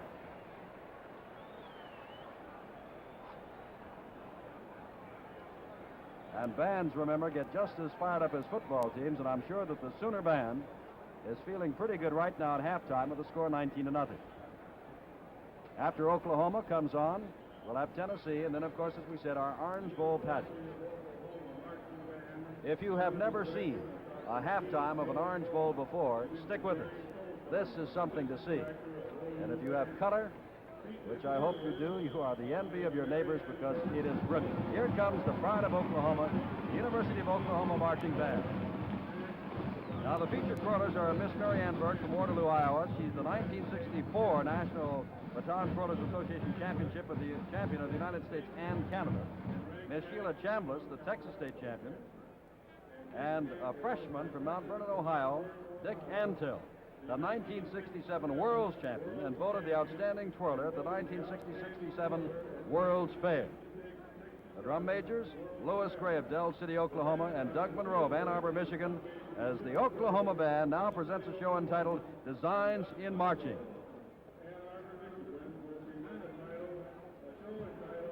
And now, ladies and gentlemen, under the direction of Dr. Gene A. Broad, here is the University of Oklahoma Marching Band.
The music, of course, was Lover, and they call this halftime show Designs in Marching.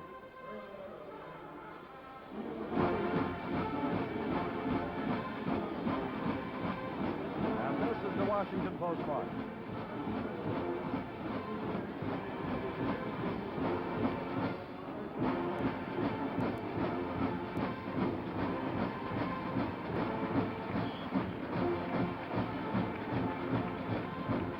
Make that the Them Bases March. The Washington Post is to follow later.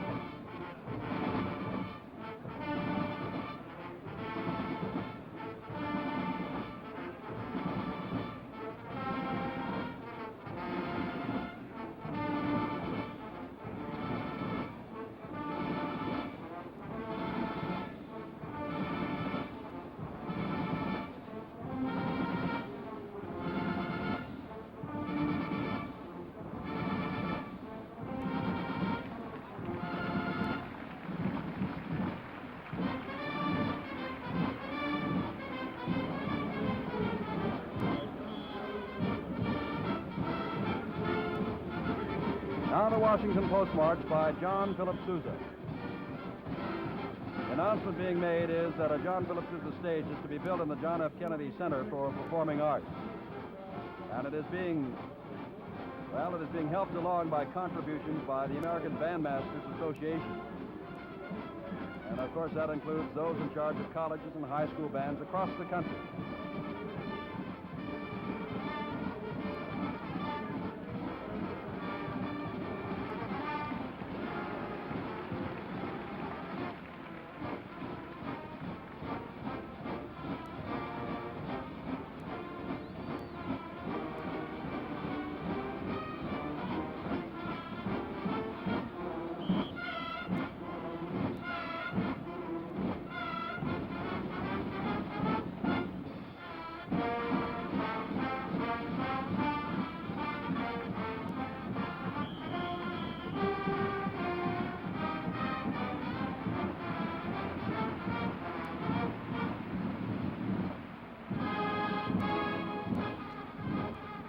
I'm sure you'll recognize this.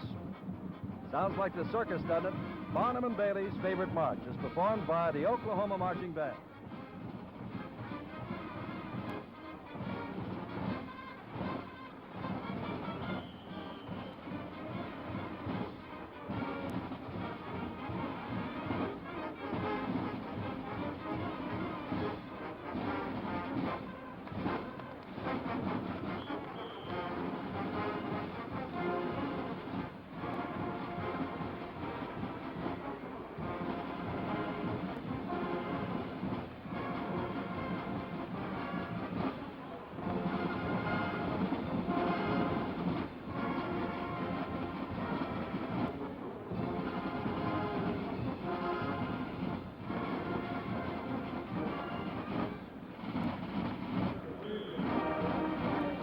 Now this precision drill by Oklahoma's Schooner Band continues, and they'll use a kaleidoscope in precision marching, and the music is the grand entry swing march.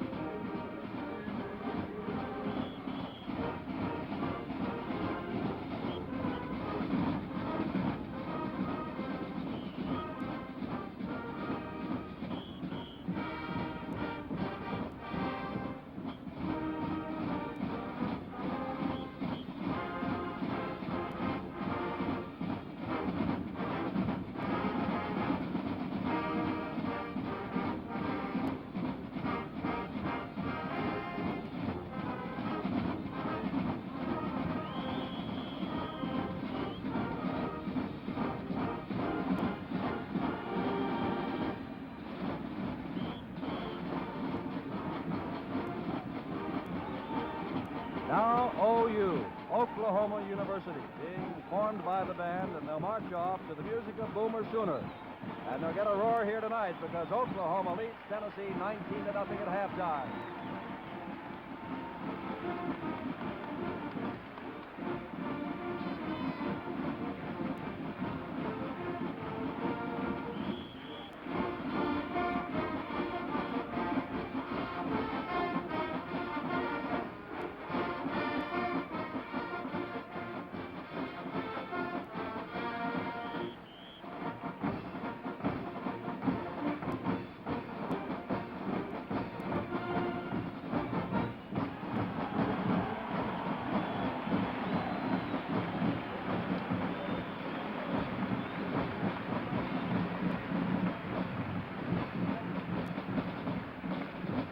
University of Oklahoma Marching Band. And now, about to come onto the field, another fine marching band from the great Southeastern Conference School, the University of Tennessee.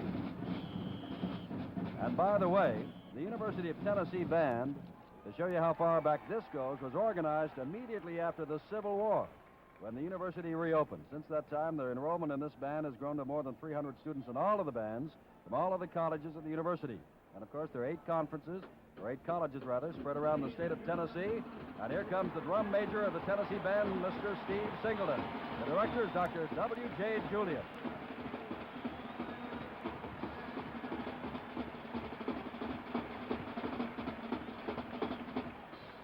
And now they'll come downfield, playing Down the Field, Tennessee's fight song.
crowd of more than 77,000 thrilling to this halftime pageantry at the 34th Annual Orange Bowl in Miami.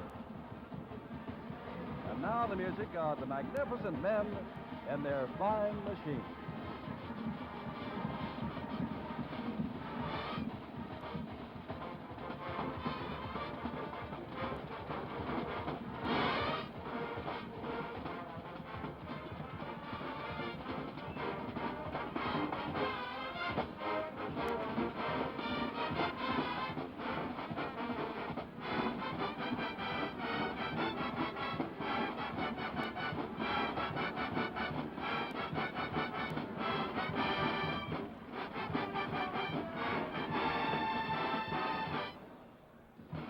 The majorettes are Connie Phillips, Annabelle Agee, Pam Bailey, Mary Lou Allen, Becky Nanny, Rosemary Payne, Kathy Price, Mary Carolyn Roper, Elizabeth Sims, and Elaine White. And the music now to this precision drill is the Trumpet Tune by Purcell.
Magnificent marching band of Tennessee, and now they will form a circle as we go to Broadway.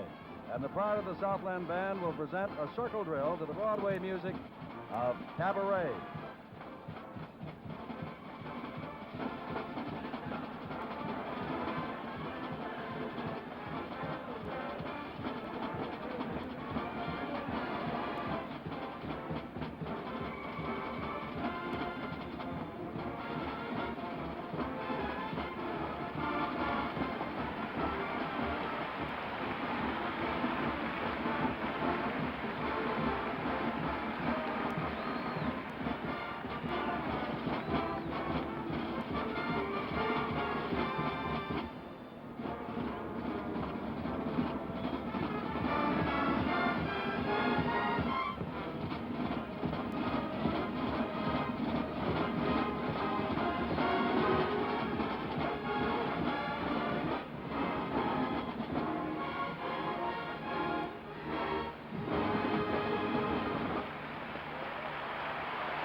Listen to the crowd in the Orange Bowl that come to see not only a fine football game, but a halftime pageantry. And I think it was Jimmy Durante who once said, "You ain't seen nothing yet." We still have another part of the halftime Orange Bowl pageantry.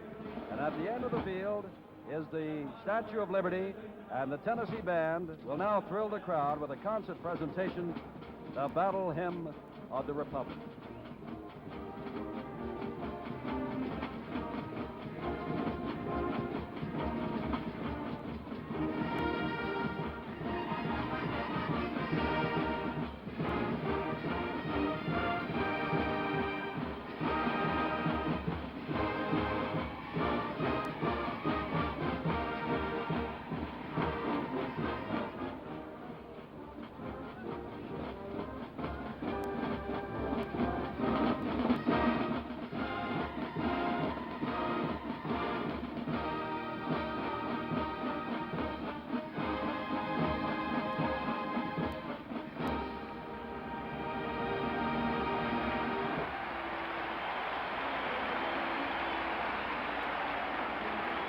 The University of Tennessee Marching Band, directed by Dr. W.J. Julian.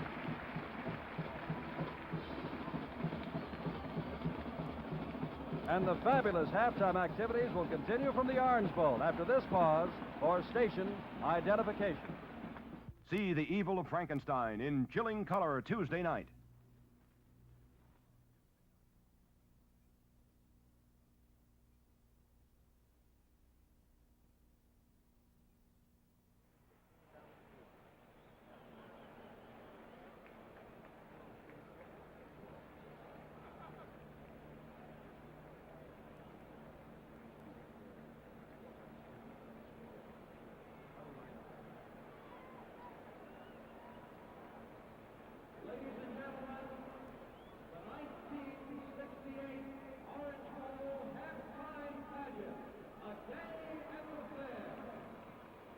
This 1968 Orange Bowl game is brought to you by United Airlines. Fly the friendly skies of United. By the Savings and Loan Association, serving America, where over 43 million people keep their savings. By the people in your town who bottle Coca-Cola. Coke has the taste you never get tired of. By Pontiac and your Pontiac dealers, the people who are having an us versus them comparison sale. And by new super king-size Winston cigarettes. The score at halftime is 19-0 Oklahoma, but the halftime pageant continues with the Orange Bowl presentation. And let's go down to the field for that. Good evening, ladies and gentlemen, and welcome to the Orange Bowl Fair. Here we have rides for you, entertainment for you. As we come to the middle, we have the beautiful merry-go-round for just 10 cents. One thin part of $1, you can come and ride the merry-go-round. Around and around it goes. And on either side, you have all the beautiful floats. There are the prize winners. Look at the prize winners come by you. Come on down, the bearded lady. She has the largest beard in the world. And let me call your attention to the east side of the Orange Bowl by the Statue of Liberty. Look at that, risking life and limb as they walk across the wire. Ladies and gentlemen, take a look. Look at them risk their life for you as they go to the wire. And remember, that's only 1/100,000th of an inch. It's all dental floss. If you don't think it's dangerous, there used to be 12 of them. And now there is Mr. Peanut on the other side of the arena. Come on inside the tents. It's just 10 cents. One thin part of $1. 1/10 of $1. 10 cents. Say you only have a $10 bill. We'll give you change later. And look, the man is going to dive into an empty bucket. We use one every show, but it's a great act. And there, the Ferris wheel, the beautiful, exciting Ferris wheel. Just 10 cents for a ride. Anybody want a balloon? Balloons for everybody. Catch that man with the balloon and buy a balloon. Here it is, the greatest show. It's the Orange Bowl Fair. And lining up the princesses and the queen of the Orange Bowl. Come on, ladies and gentlemen. Try your luck. Take a chance. Come on inside. See the strongest man in the world. He chews glass. He bites nails. He can't lift too much, but he's strong. Come on down, just 10 cents. 10 cents. Well, would you believe 5 cents? It's the greatest, biggest show you've ever seen. It's the Orange Bowl Fair. So come on. And there they are lining up. It looks like it's going to be an exciting race between the queen and the princesses, ladies and gentlemen. Here it is. It's the Orange Bowl Fair. It's a great show. Look at the acts coming your way. The strong man, the bearded lady, everything for your entertainment. A high wire act. Look again, ladies and gentlemen, where the Statue of Liberty is. Look to that side of the stadium and see them swinging. And there's the high wire act. There they are, risking life and limb for you. Come on down, see the show, just 10 cents. Just 1/10 of $1 to see the greatest show on earth. And here we are under the big top, the main arena. Come on down, 10 cents, one thin part of $1 for your entertainment. Look at the prize winners coming by you, the Orange Bowl Fair prize winners. It's a great show, ladies and gentlemen. Don't miss it. Come on inside, see the acts. See the acts, don't miss any one of them. It's a great, great, great, exciting show. This Orange Bowl Fair is just for you. It's for you and the children. Come on down. It's a great, great, great show. We have the Ferris wheel, the bearded lady, the strong man. Come buy a balloon. How about testing out some of the prize winners? Hamburgers and turkey and onions. It's a great, great, great show. And here's the race, ladies and gentlemen. It's the Orange Bowl Queen and the princesses. And there they go. It looks like it's the princess. No, it's the queen coming out to the front now, and the princesses as they make the far turn. Here they come down the stretch now. It's the princess on the outside, the queen's on the inside. It looks like it's going to be a tight race, ladies and gentlemen. And the winner, here they are as they come down to the finish line. It looks like the winner is, well, it's pretty close. We may have to wait for a photograph, ladies and gentlemen. We'll just have to wait for a photograph. It's so close. Ladies and gentlemen, may I introduce to you right now the Orange Bowl princesses and the Queen. First of all, Princess Suzanne Van Horst, a 21-year-old blonde beauty from the University of Miami, a native-born Miamian, attended schools in Germany and France, as her father was a colonel in the United States Air Force. Princess Debbie Riker, a 19-year-old part-time model and real estate office worker from Burlington, New Jersey originally, but a graduate of Miami Beach High School. Princess Nancy Brandon, 21-year-old secretary for a Miami insurance firm, part-time model, attends Miami-Dade Junior College evening classes to major in photography and journalism. Princess Robin Whiteley, 19-year-old University of Miami co-ed, part-time model, majoring in music, born in San Diego, California. And now, ladies and gentlemen, the Queen of the Orange Bowl, Queen Patricia Taylor, a statuesque 5'8" brunette from Fairfax, Virginia, a co-ed at the University of Miami, captain of the University of Miami Baton Twirling Corps, majoring in elementary education. Ladies and gentlemen, Queen Patricia Taylor.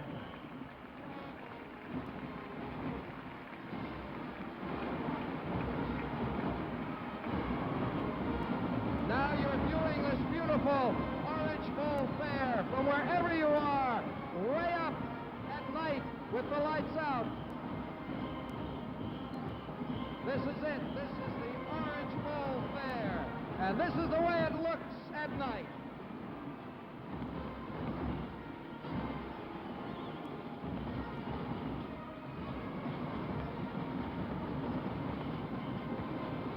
It's a great, great, great show, ladies and gentlemen. And now we have to pack up. There are other places to go and other shows to do. Next stop, Apalachicola. Happy New Year, everybody.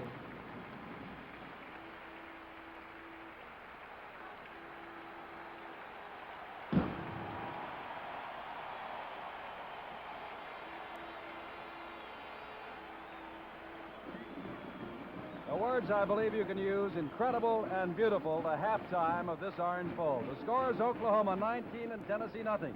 As we get ready for the second half kickoff of the 1968 Orange Bowl game. And now we return to our studios for this commercial message. It's not how long you make it, it's how you make it long. It's not how long you make it, it's how you make it long. It's not how long you make it, it's how you make it long.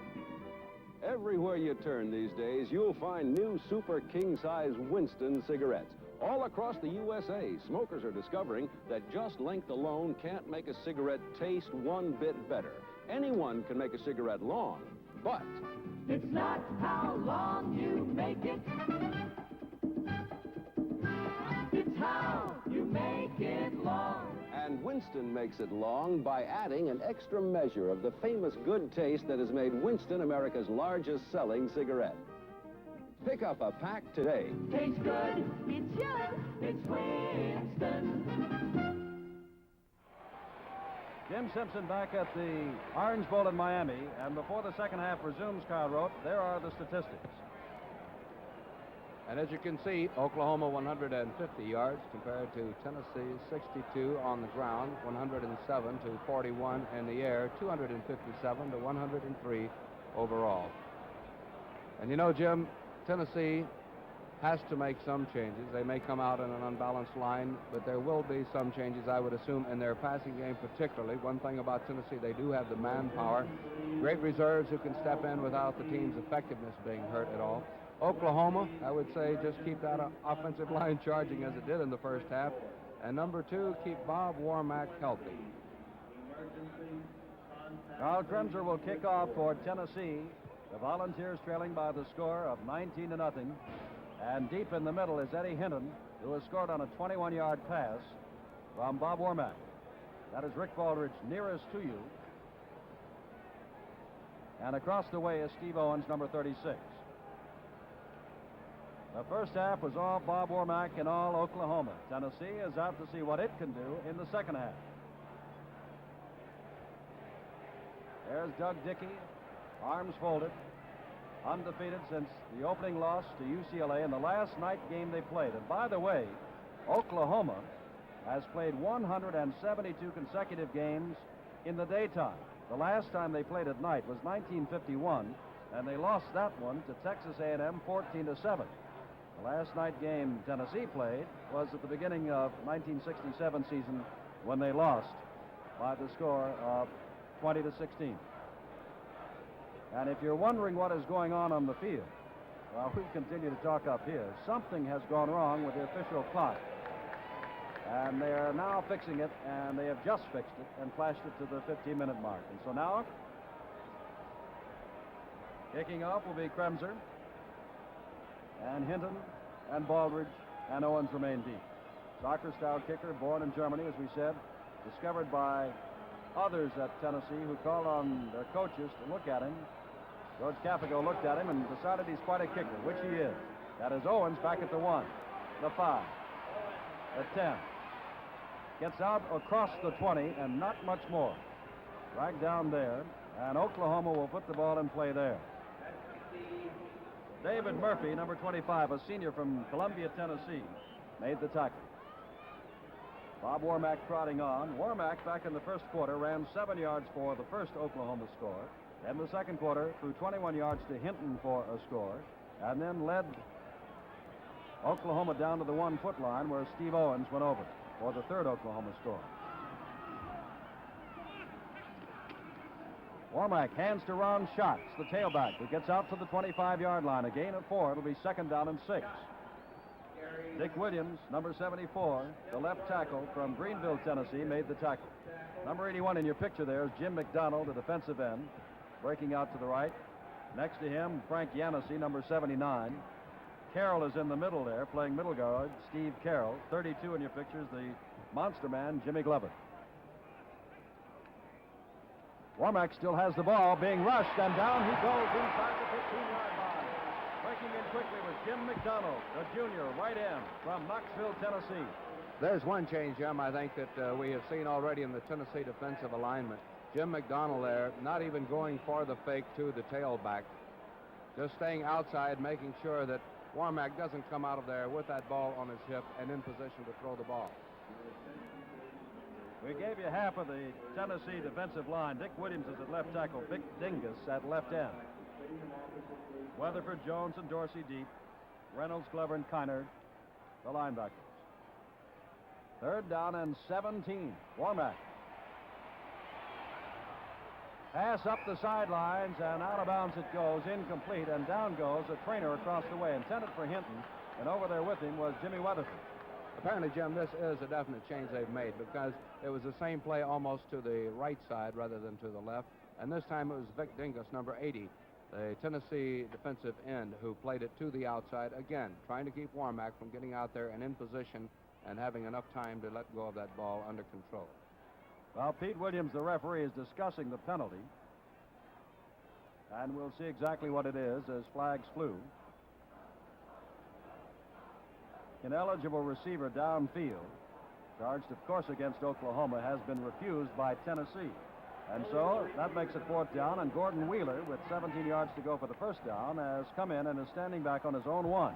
And will kick the ball away to Bill Baker of Jasper, Tennessee, number 48. That is Wheeler. 40-yard kicking average, as we said, 19th in the nation. Baker in single safety. Gets the rush, but gets the ball away. A driving kick that Baker will take at the 46, across the 50, and down to the 40-yard line of Oklahoma, and Tennessee, trailing 19-0, has good field position. In 1968, NBC will bring you 2 of television's most popular golf programs. Starting on January 20th, Emmy Award winner Shell's Wonderful World of Golf. Then later in the year, NBC will telecast 4 special Big 3 golf tournaments between Arnold Palmer, Gary Player, and Jack Nicklaus. That's this year. More outstanding golf in color and exclusively on NBC. Chris is wide to the right. Dewey Warren is in at quarterback. Warren keeping the ball, and he is wrestled down by John Titsworth, the big right tackle, helped out by Jim Pius. Numbers 78 and 84. A gain from the 40-yard line down to the 37 of 3, second down 7. You're watching this 1968 Orange Bowl game from the Orange Bowl in Miami, Florida. It is live, it is in color, and it is exclusively on NBC, and we had 70 degrees at game time, and the temperature has gone up. It's now 74. Chris wide to the right, Flowers to the left. In motion comes Charlie Fulton. Warren dropping straight back. Warren with time, aims and has Chris. Chris gets down to the 25-yard line before he's tackled down there by Don Trimmer and Rick Goodwin. That's enough for the first down for Tennessee. The Volunteers trailing 19-0, hope to make the second half different. Here we see Gary Chris going downfield, and he'll do a little turn in, just a little curl in. Number 91, Gary Chris, taking that ball for a first down. 12 minutes, 21 seconds to go in the third quarter. That is the Tennessee rooting section across the way. Flowers to the right, Chris to the left. From the 25 on first down, there is Charlie Fulton getting down to the 21-yard line.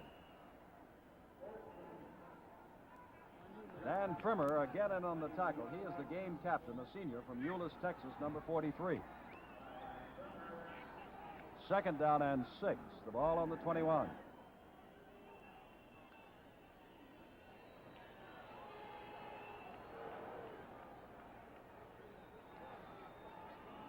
$11 minutes, 40 seconds to go. Chris goes out to the left. Flowers, the slot back left. Warren. Little swing pass to Charlie Fulton.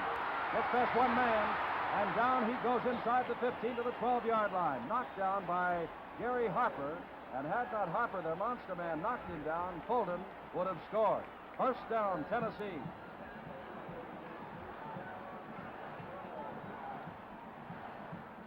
Fulton goes out, and Chadwick comes in. Chadwick's number 20, the leading scorer for the Volunteers.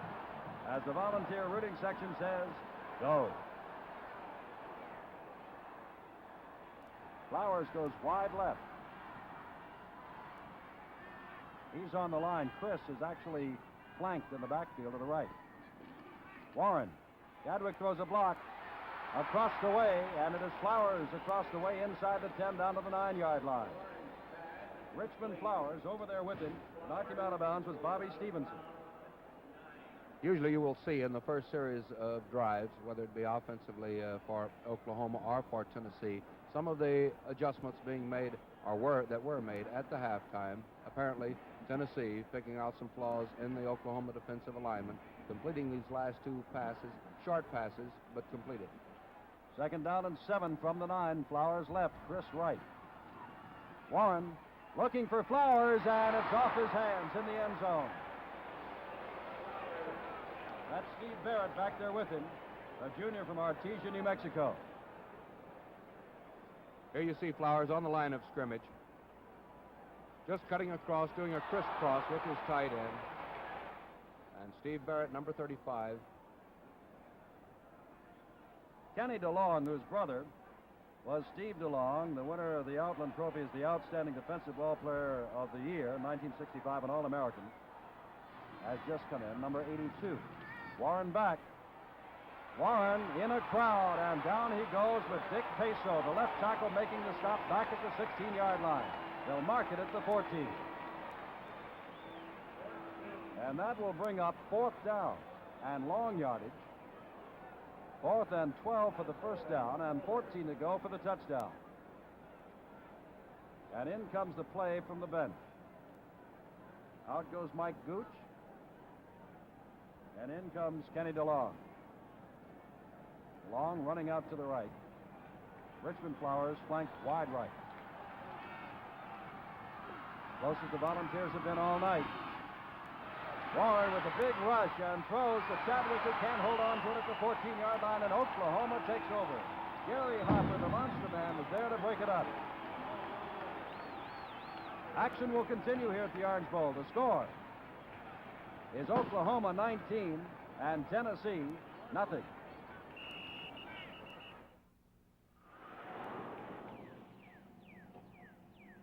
Good morning, sir.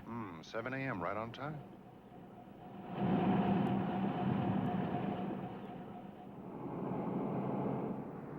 Not much traffic. Well, it's pretty early yet.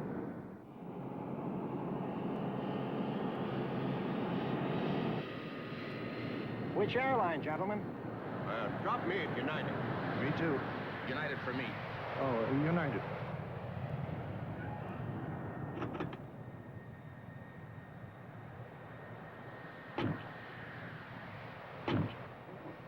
United got 4 out of 5. Well, they can't win them all. United doesn't fly all the businessmen, just more of them than any other airline.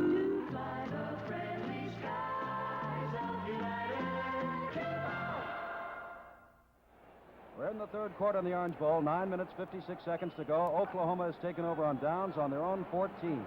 First and 10. They lead 19-0. Killingsworth and Hinton come to the left. Warmack 9 for 15 tonight.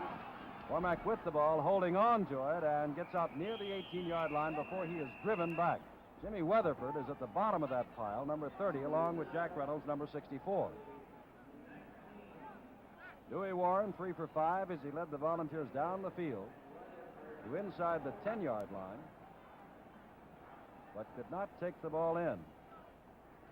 A tremendous defensive rush put on by Oklahoma.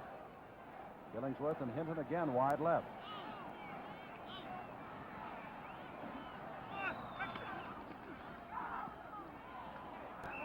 Tailback goes straight ahead again. And that's Steve Owens, the sophomore from Miami, Oklahoma.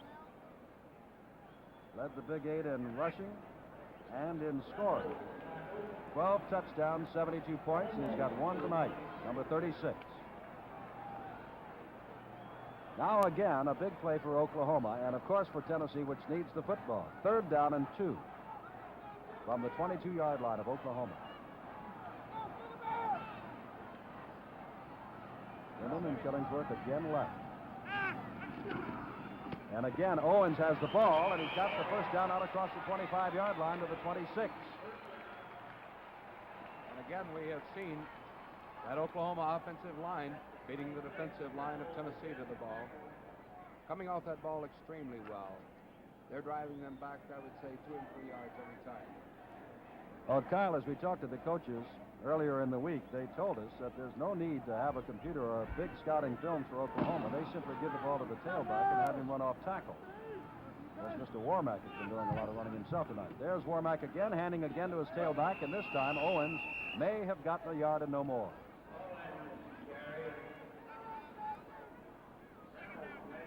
Jack Reynolds, who calls defensive signals, and remember he's a sophomore from Cincinnati, Ohio, has been in on the majority of the tackles tonight, along with Steve Carroll.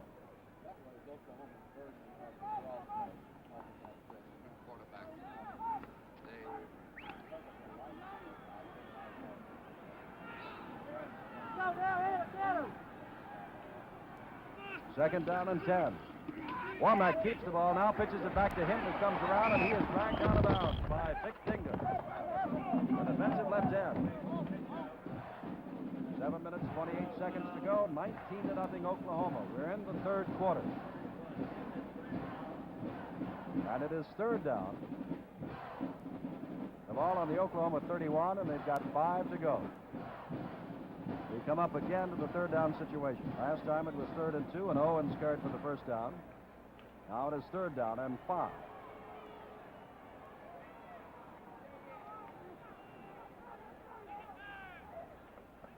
Owens in motion. That usually means a passing play. And he's going to throw and intercept it down the sideline. Goes Jimmy Glover. Touchdown. And Tennessee's right back in the ball game. Glover, the monster man. And you know, as we watch it on instant replay, Kyle Roach, you can see him go all the way there from outside the 30, about 37 yards. We'll check. Warmack is the man who missed the tackle. But you know, if I know when a man goes in motion, it's going to be a pass play, you know doggone well the Tennessee defense does. Well, you know, Jim, this is the same play that they had completed successfully in the first quarter, in their first drive in the first quarter, about 3 times in that first quarter. And apparently, Tennessee made the adjustment. Bremser kicks the extra point, and Volunteers have come back. 7 minutes, 17 seconds to go to third quarter, and action will continue here at the Orange Bowl. The score now, Oklahoma 19 and Tennessee 7. Money is a hat your husband laughs at. Money is wire wheels, bucket seats, and 4 on the floor. Money is your child's allowance. Money is a trip to Mexico. Money is blueprints and bricks, plywood and plumbing. Money is your first home. Money is jobs and wages and profit. Money is progress, and your nearby Savings and Loan Association is working for you and your community by keeping money on the move.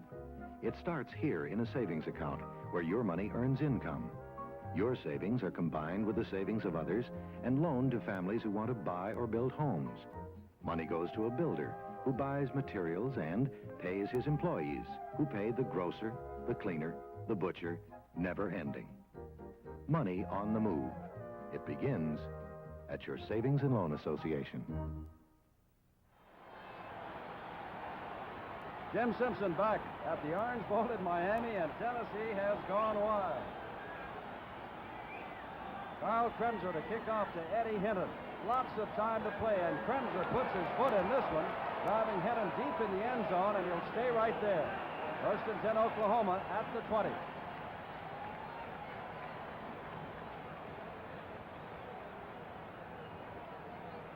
And in situations like this, Kyle Rote, as you well know, through your experience in bowl games and in collegiate football, a break such as that can fire up teams like the Volunteers, who appear to be rather flat thus far.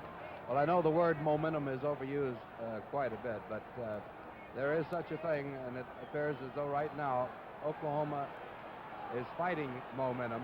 Tennessee apparently has it. We'll see. Bob Womack again, and is hit, and down he goes after a gain of 3 yards.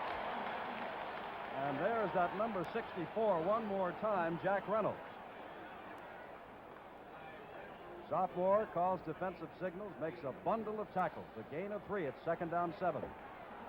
Jim, it's an interesting thing now. Apparently, Tennessee has figured out some of the things that Oklahoma was doing in that first half. We'll see if Oklahoma, in turn, can make new adjustments, as they must. If the other team has them figured out, we'll see what Bob Womack comes with. Zabel now splits to the right, Killingsworth to the left. Womack still has the ball, fires it, intercepted again by Tennessee. And down goes number 30, Jimmy Weatherford.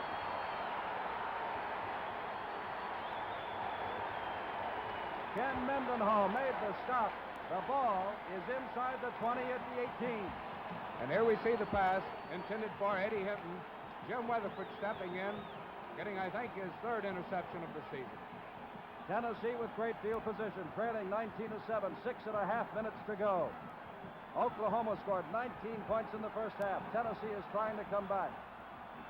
Richmond Flowers comes out to the right. Dewey Warren hands to his tailback, and down he goes. Granville Liggins made the big play on Charlie Fulton.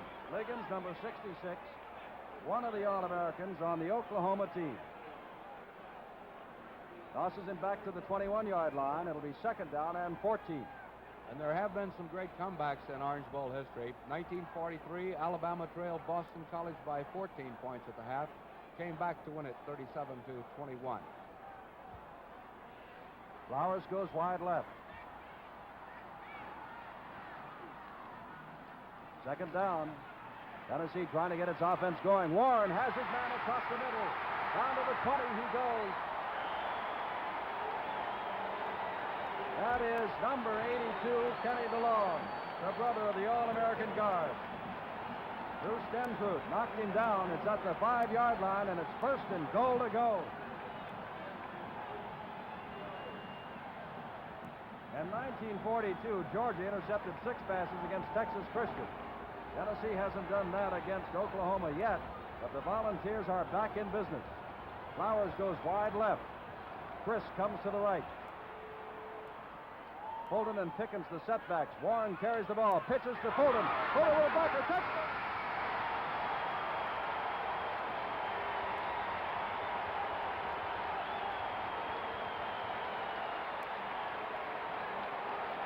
And there you see number 34, Pickens, who threw a tremendous block for Charlie Fulton. Here we see that play again. You'll watch Pickens, number 34, the fullback, after Fulton gets the pitch out. And Fulton in for a touchdown for Tennessee. Carl Kremser is coming in shades of this afternoon's Sugar Bowl when Wyoming led 13-0 at the half, only to lose to LSU 20-13 in the second half. Tennessee hasn't come all the way back yet, but they are trying. Kremser's kick is good. And within 2 minutes, Tennessee has scored twice. Action will continue here at the Orange Bowl. The score, Oklahoma 19, Tennessee 14. Can we interest you in a nice, simple way to enjoy a bottle of Coca-Cola? First, you find a place like this, on a day when the air is especially crisp. And then find a stream, one that's icy cold. And that's where you place your bottle of Coca-Cola. And when you take your first sip, you'll think it's the most delicious, refreshing bottle of Coke in the whole world. Can't talk you into it, huh? Okay, then. Stay right at home. Drop a few ice cubes into a glass and pour yourself the most delicious refreshment in the whole world.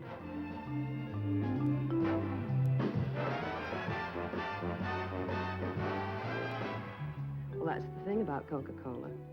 Wherever you have it, it always tastes the way this looks. Because Coca-Cola has the taste you never get tired of.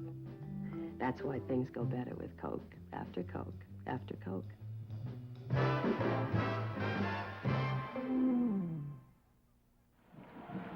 From the frantic Orange Bowl in Miami, Jim Simpson with Kyle Roach. Carl Kremser will kick off and kicks it deep. Not as deep this time as Hinton comes out to the 4 to take it for Oklahoma. Across the 15. And down he goes as he hits to the 22-yard line. Fine tackle there by Jimmy Weatherford as we pause briefly for station identification. This is the NBC television network.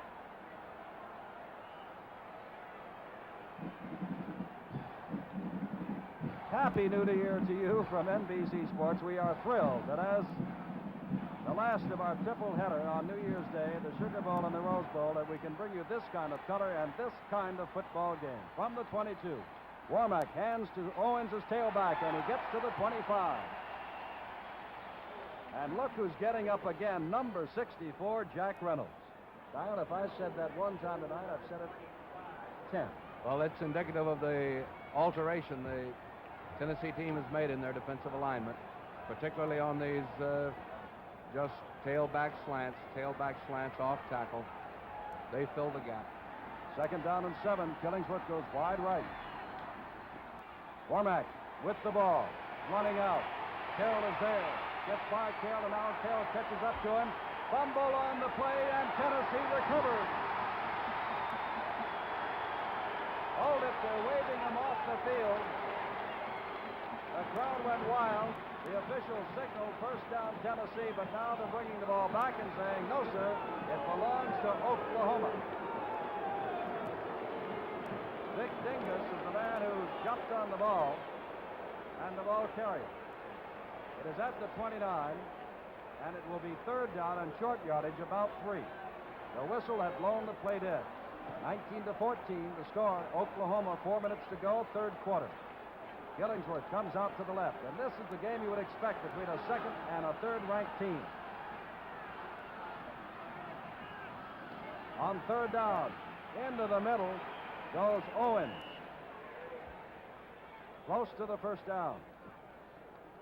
And may have it. 1st down for Oklahoma. The Sooners maintain possession of the ball. Tennessee in bowl games to date has won 5, lost 7. Oklahoma has won 7, including 4 Orange Bowls, and lost 4, including 2 Orange Bowls. Killingsworth to the left. Warmack is 9 for 17 with 2 interceptions, one of which has scored a touchdown, the other has set up a touchdown. This is Owens again for a short yardage. Getting up is Jack Reynolds. As Jack Parr would say, I kid you not. He made another tackle.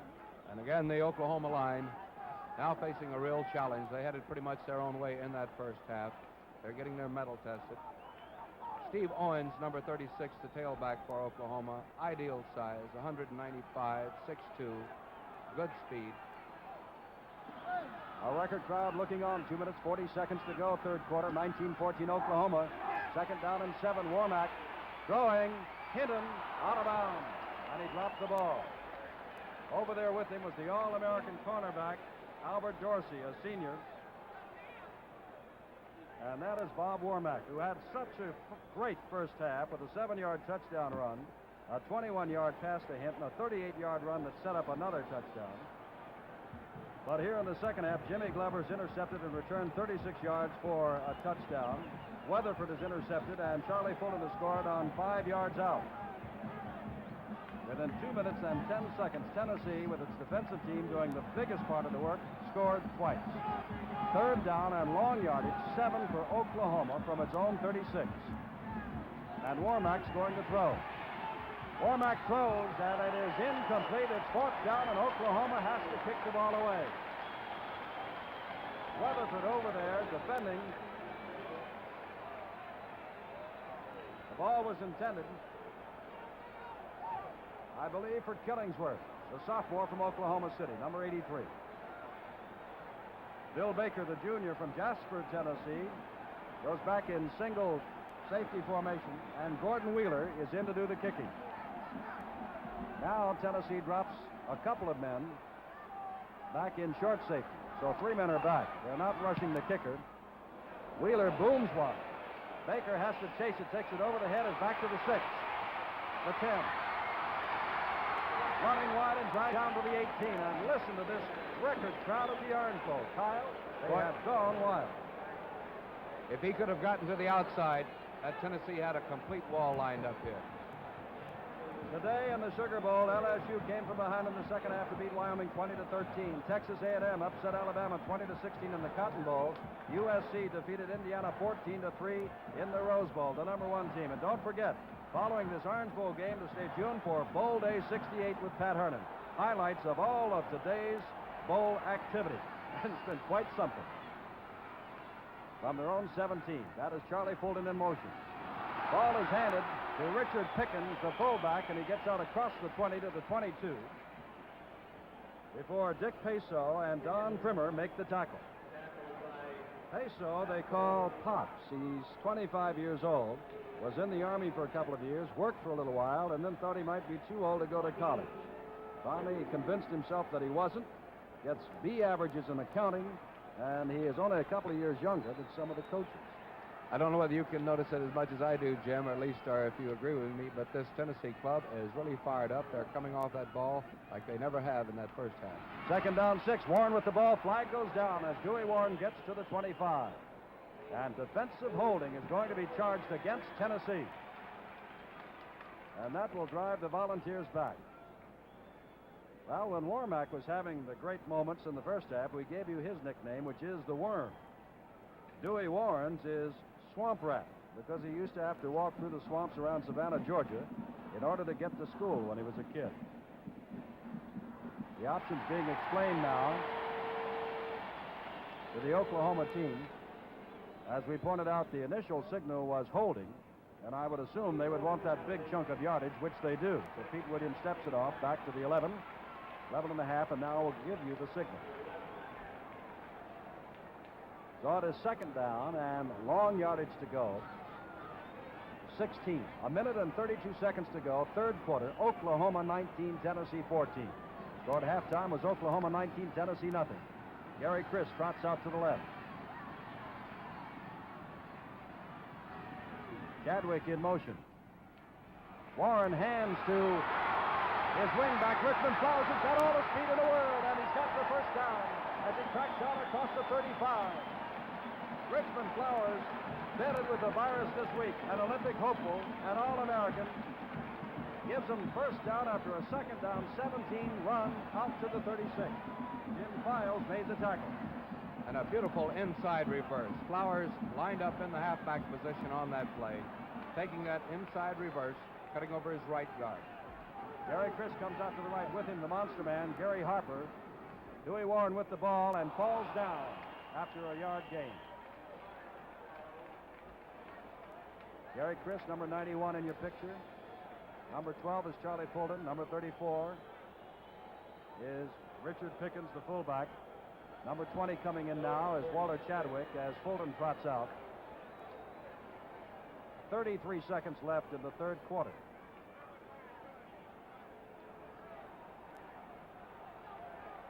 Richmond Flowers out here, and the monster man, Gary Harper, is out with him. Over the middle to DeLong. DeLong is out past midfield and into Oklahoma territory. Another first down, Tennessee. 9 seconds to go in the third quarter, and not another play will be gotten off.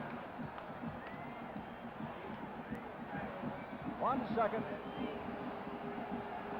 That's it. That's the end of the third quarter in this exciting 1968 Orange Bowl game. The score, Oklahoma 19, Tennessee 14. Recognize him? The great American car shopper. You know what he's doing? He's comparing our Pontiac Catalina to the so-called low-priced cars. Because right now, Pontiac dealers are having a comparison sale. He's comparing the track.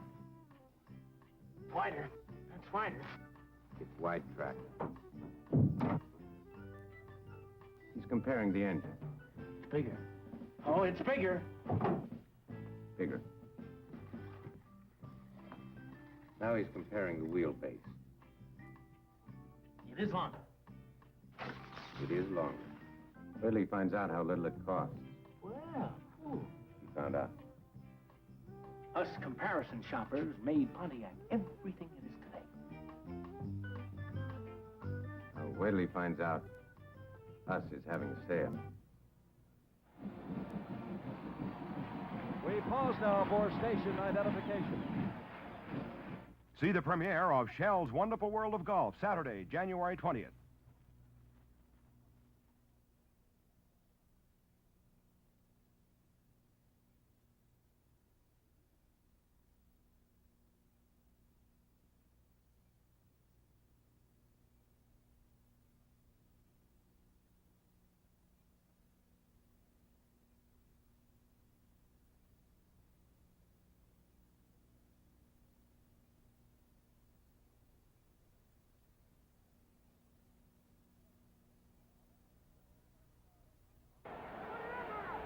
Along with 77,943 others, a record crowd for the Orange Bowl and for a sports event here in the Southeast. This is Jim Simpson with Kyle Road, and we have 15 minutes of play left. First and 10, Tennessee on the 48 of Oklahoma. 19-14, Oklahoma leads. Warren handing the ball to Pickens as fullback, and he gets a tough yard or two. Granville Liggins making the stop. And Jim, you know, we talked so much about that heralded duel between Granville Liggins, the middle guard for Oklahoma, number 66, and Bob Johnson, the All-America for Tennessee, number 54. It has really turned into a 2-on-1 duel. Liggins is having two men assigned to him on these pass patterns. Johnson and Rosenfelder to the right, Art Johnson and Graham to the left. Gary Chris to the right, Charlie Fulton in motion. Flowers to the left. Looking, and they have Chris. Chris gets away from one man and another. And inside the 30, he goes to the 28-yard line of Oklahoma. Gary Chris, number 91. A sophomore from Oliver Springs, Tennessee. And there was talk today of Terry Dalton, a junior, starting ahead of Chris. But Gary has earned his keep with that one. And Granville Liggins dropped off the line to make the stop. First down. And now Tennessee is going to call timeout. Charlie Fulton is going to the sidelines, and so is Dewey Warren. And so is Gary Chris. Warren is 9 for 17 now with 2 interceptions. 2 interceptions also for Bob Warmack. Well, as we take a deep breath and Dewey Warren talks to Doug Dickey, his coach, we'll remind you that besides this New Year's Day tripleheader, we'll telecast 2 other outstanding postseason games. Next Saturday, and that's January 6th. Remember, this is 1968. Starting at 2 o'clock Eastern Standard Time, the Senior Bowl from Mobile, Alabama, with the top players from the North against the best of the South. Then on Sunday, January 21st, starting at 1:30 Eastern Standard Time, the American Football League All-Star Game. The top AFL Eastern Division players against the best of the West. 2 more outstanding postseason games in color and exclusively on NBC. Across the way, Dewey Warren talking with Doug Dickey. 13 minutes, 52 seconds to go. Kyle wrote. And with enough time to not make it critical right now, we might point out something that might be of interest to the ladies watching it, since they sometimes wonder about costumes and what have you. Some of the jerseys out here tonight have stripes on them, some do not. Those that do not, particularly for the Oklahoma team, are the tearaway jerseys that the fellas go in and change at the half that will tear away so loose. That's one of the reasons why some of the boys will have stripes on their uniform on the same team and some will not. Fashion commentary by Kyle Rote. DeLong to the left, Flowers to the right. Warren has his instructions and has a first down. Hands to his fullback, Pickens inside the 25, inside the 20, down to the 11-yard line goes Randall Pickens with Bobby Stevenson, number 31, making the stop. First and 10 at the 11-yard line. Bob Johnson really led the way there, the All-American center from Cleveland, Tennessee. And here we see Warren under, and there you see some tremendous maneuvering on the part of Richard Pickens, number 34. And some great blocking in there by Bob Johnson, Charlie Rosenfelder, and John Boynton on the right side. Gary Chris goes to the right. Flowers is the slot back on the right side. First down from the 11.5. Pitch out to Charlie Fulton. Fulton takes the pass and is dragged out of bounds by number 81, John Kohler, the defensive left end from Burke Burnett, Texas, a senior. Stops the clock with 13 minutes and 7 seconds to go. The ball is on the 10, second down 9. Oklahoma 19, Tennessee 14. 77,943, the temperature in the mid-70s, and the halftime and pregame pageants have been something to see. And what do you think of the football game? Flowers to the right.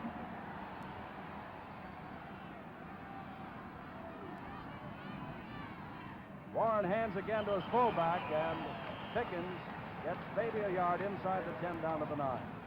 That's John Titsworth, number 78, getting up. A junior, 6'3", 215. Third down, and about 8 to go for a touchdown. And 6 to go for the first down.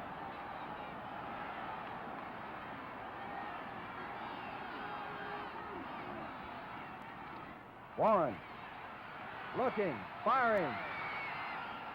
Knocked down, incomplete.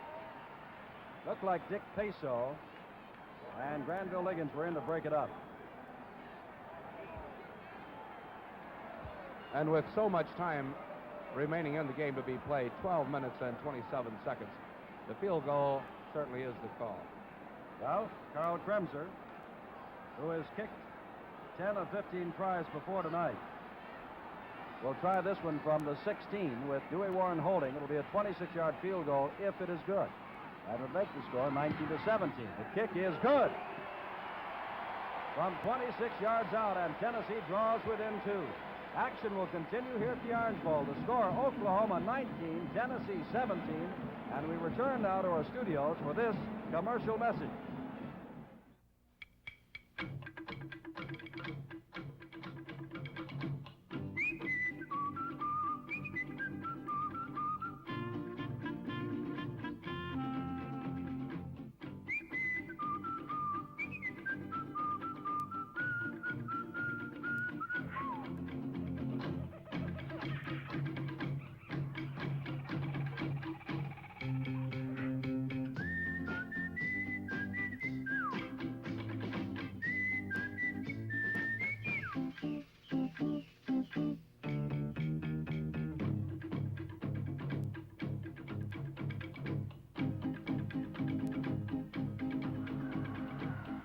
I'd walk a mile for a camel. This little demonstration was strictly for smokers who never tasted a Camel cigarette. Camel smokers, you know what we mean. You other guys, start walking.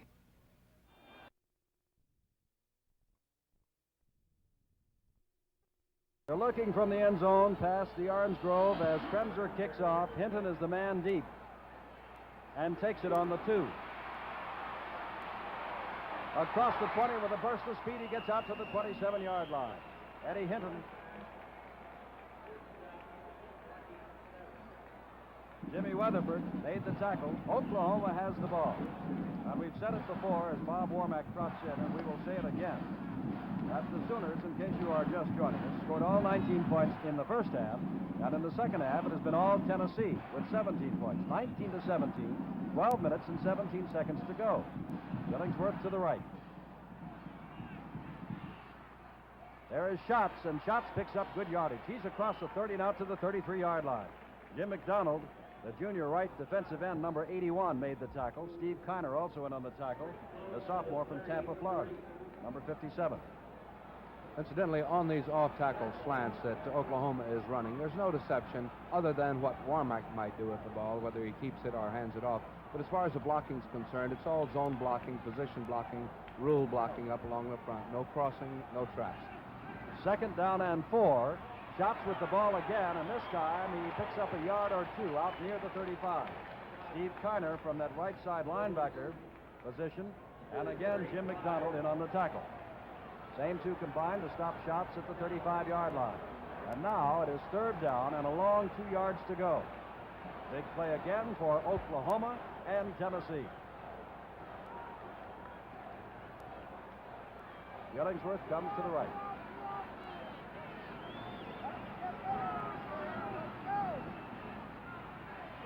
Warmack keeping the ball, being pursued, and wrestled down shy of the first down. Over there was Vic Dingus, along with Jack Reynolds, but it was Dingus of Kingsport, Tennessee, number 80, who made the tackle. 4th down, and Oklahoma will have to kick the ball away unless it chooses to gamble, which I doubt. Because already Gordon Wheeler has come in to do the kicking. There's the 4th down marker, and that's how far they've got to go for the first down.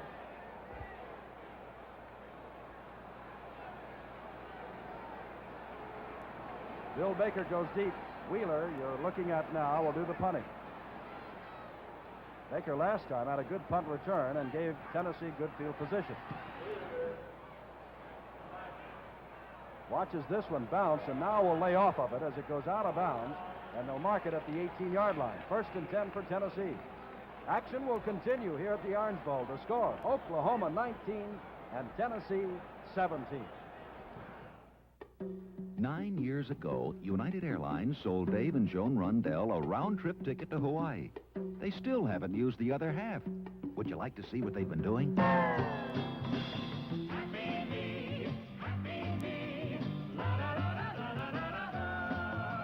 Everybody knows I got a happy life. Got no troubles, got a wonderful wife. Do a lot of swimming, it's good for me. Catch a little dinner from the bright blue sea. Never have a worry living on. We've got to confess, we make it awfully easy to come to Hawaii. You can charge your airfare with a United credit card, and most of the other things, too. And you don't have to spend 9 years here like the Rundells. Gosh, you wouldn't want to do that. Or would you?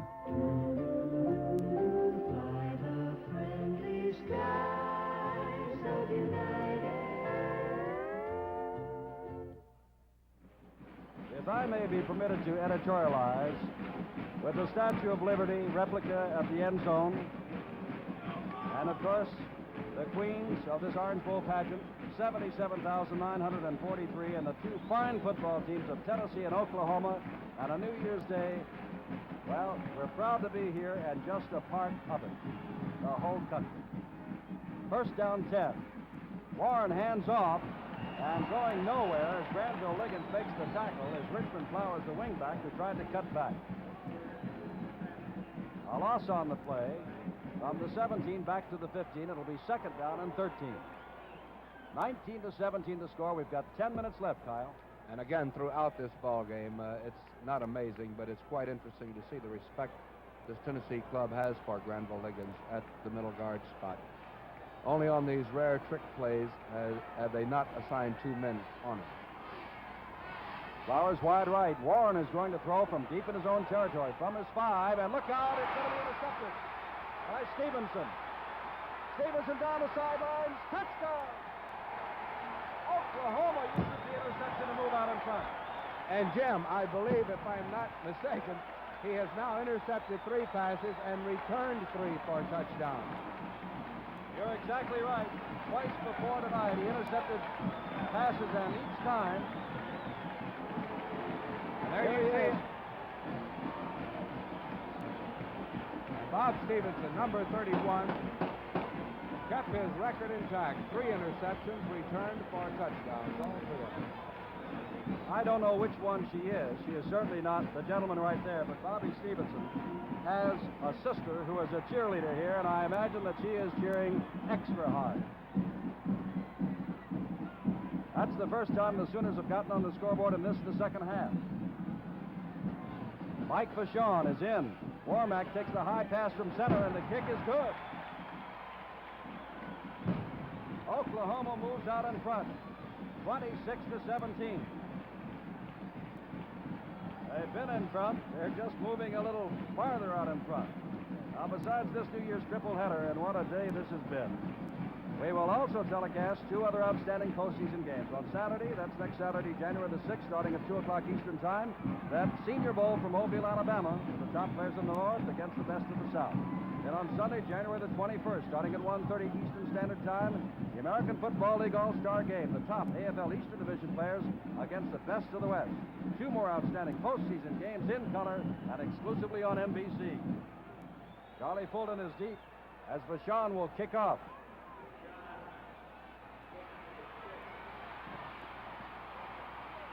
Fulton gets back across the 20, out to the 23-yard line, where he's contained there by number 60, Bill Efstrom of Oklahoma. Well, Jim, there's no doubt that Tennessee had the momentum going for them up until that interception.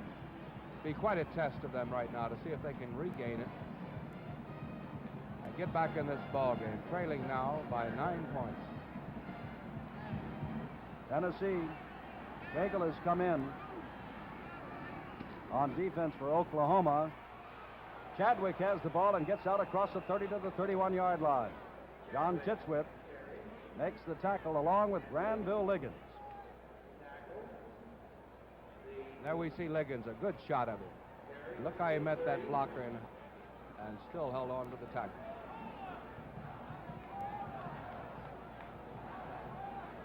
Make that touchdown interception of Bobby Stevenson, 26 yards. That is official. It is 2nd down and 3 to go. Tennessee now trailing by 9. Then Flowers to the left, and now they're going to call timeout. Tennessee has decided to call timeout and figure out what must be done with 8 minutes and 53 seconds left. Action will continue here at the Orange Bowl. The score, Oklahoma 26, Tennessee 17. There we go. All right, I get to go first. Yeah. We're about to see the playing of a dangerous new game. It's called the credit game. Let's watch. The first player has turned up a credit card that enables him to buy another car and advance to Easy Street. Don't worry, I got a credit. And here's one for a vacation tour. Here's a different kind of card, a savings account at a savings and loan association. This card may be kept until needed. And there are credit cards for boats, furniture and appliances, fur coats, most everything you'd ever want. But sooner or later, you're bound to run into a card that says, pay all bills, plus carrying charges. If you've saved at a savings and loan association, you're still in good shape. If you haven't saved, the game can be disastrous. In real life, too, the abuse of credit is a dangerous game. To win, you need a savings account at your nearby savings and loan association. Saving makes the difference. We're not picking on just any pretty girl. Wave, if you will, Vivian. That is Vivian Stevenson, whose brother Bobby Stevenson just returned that intercepted pass for 26 yards in the score. And she's quite proud. Tennessee has the ball now, 2nd down and 3 to go from the 30. Oklahoma band plays. Warren with the ball on his hip, setting up and throwing long to Richmond Flowers, who has it at the 48. Down to the 46-yard line goes Richmond Flowers, with Bobby Stevenson making the tackle. Tennessee, Kyle, comes right back. And Dewey Warren with some beautiful faking in that backfield, faking to both of his backs. And during the meantime, Richmond Flowers going downfield at about 3/4 speed. And when he hit that point about 15 or 17 yards downfield, cut over the middle into the big open spot. Beautiful faking by Dewey Warren that set that play up. Gary Christ trots out to the right. Richmond Flowers comes wide left at the bottom of your screen. First down from the 46. Charlie Fulton with the ball back to the line of scrimmage. A nice bit of movement by Charlie Fulton to get down to the 42. That's Rick Goodwin, 52, and Jim Files, 84, who made the tackle. And again, the man that made him make that maneuver, Granville Liggins, number 66. What a ball game he's playing. Second down and 7. Again, Chris left, Flowers right. 7 minutes, 45 seconds to go. 26-17, Oklahoma. There goes the tailback. Walter Chadwick is coming to the ball game across the 40 down to the 37. He is shy by a couple of yards that first down. Dick Peso made the stop. And we talked about how similar these two clubs were at the beginning of the ball game, and there you see it again. The identical play that Oklahoma had been running so much during the ball game. The tailback slant off tackle. Richmond Flowers has caught 4 passes for a total of 68 yards. Third down and 3. Flowers to the left. In motion comes Walter Chadwick, and Warren drops back. Looking, ball is off the hands of everybody, intended for Flowers on the far sideline. He was double-teamed by Gary Harper and Rick Goodwin, and also over there was Kenny DeLong, number 82. They had 2 receivers, Kyle, in the same spot. And a good assist to John Kohler, number 81, the big defensive end for Oklahoma, who made Warren throw that ball a little high. He had his arms outstretched as they came in, rushing the passer on the play. 4th down and 3. Charlie Fulton has come in with a play. Tennessee needs points. They're running out of time. 7 minutes and 2 seconds left. So on 4th down, they'll go for it. Fulton in motion. Warren will throw. Getting a rush over the center. Has the first down to DeLong. Inside the 30 down to the 27-yard line.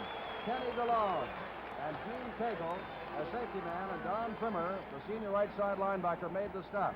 Cagle is playing because on Stevenson's touchdown interception, Barrett, who was injured in practice earlier, was injured again in the ankle. He's their top safety man. Ball on the 27-yard line. First down, Tennessee. Flowers goes to the right, Chris to the left. 6.5 minutes left. Oklahoma leading by 9. Pickens, the fullback, inside the 25 and down to the 22. That is Goodwin getting up after the stop. Long yardage. It'll be 2nd down and 4 after the 6-yard pickup. Make that 2nd and 5. You know, they talk about a team being able to pick up the key 3rd down. I don't guess there's any doubt that a 4th down is a key down. Chris is to the left, and now there's some confusion. And Oklahoma is jumping around because Dick Peso did not feel that he should be in there. Number 79 is coming off now, and they're rushing in. Number 55 of Oklahoma, Larry Crutchman, a senior. Well, those two gentlemen there may look to you as though they're simply onlookers, but the man seated is Ernie Seiler, waving at us. The first Orange Bowl game back in 1933, this gentleman helped put on. He is still the executive director of the Orange Bowl Committee, and Dan McNamara there is his assistant. And what a pageant and what a ball game they have put on. There is Dick Peso, the junior from Newton, Massachusetts, who's come off to the side. 2nd down and 5, exactly 6 minutes to go. 26-17. And Kyle, what is left to say? I think the pictures tell the story. And we have Tennessee in great position right now. And now we have down on the 2 sidelines, the Oklahoma and Tennessee rooters started competing with one another. The music you probably hear most of is Boomer Sooner. Time will be back in. The ball on the 22-yard line. 2nd down and 5 to go for Tennessee. As you look across the way now at Tennessee. Nope, this is Oklahoma on this side. In any event, it is 2nd down and 5. Warren looking to run with the ball. Does. Keeping his balance. The first down to the 12-yard line goes Dewey Warren. And hurt is Granville Liggins up on the 22. Liggins, the All-American, holding on to his knee. Now remember, not only is he an All-American, but Oklahoma has never lost a regular for any game this year. Liggins, of course, has played most of this game, but in the closing 5 minutes and 51 seconds, this is where you need your All-American on defense. It will be a first down for Tennessee. Liggins holding on to that knee, and now the trainer working over him, and Tennessee standing around. 5 minutes, 51 seconds to go. I'm sure Liggins getting caught in the cutoff blocks by the left side of Tennessee's line as they pull out on that sprint, cutting back. There is no such thing as flipping within the tackles on the offensive line of scrimmage. And you can, however, you can cut a man off from pursuit.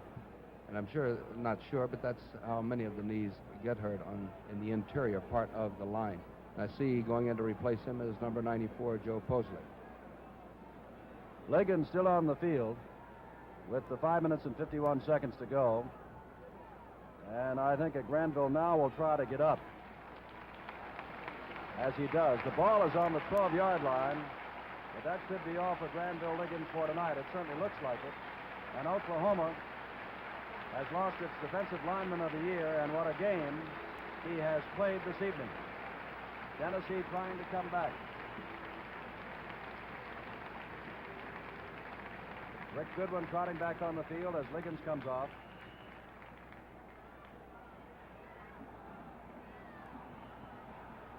On the 11-yard line now. Chris comes out to the left. First down. Warren pitching back as his man Chadwick, who gets down to the 6-yard line. A pickup of 6. It'll be 2nd down and 4.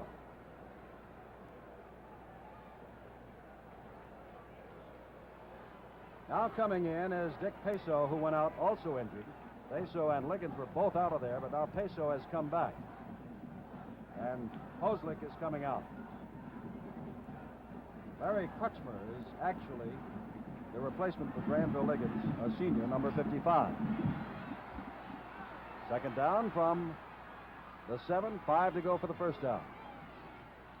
Dewey Warren pitching back again. This is Fulton. Fulton gets inside the 5 and down near the first down. Flag is down on the 5-yard line.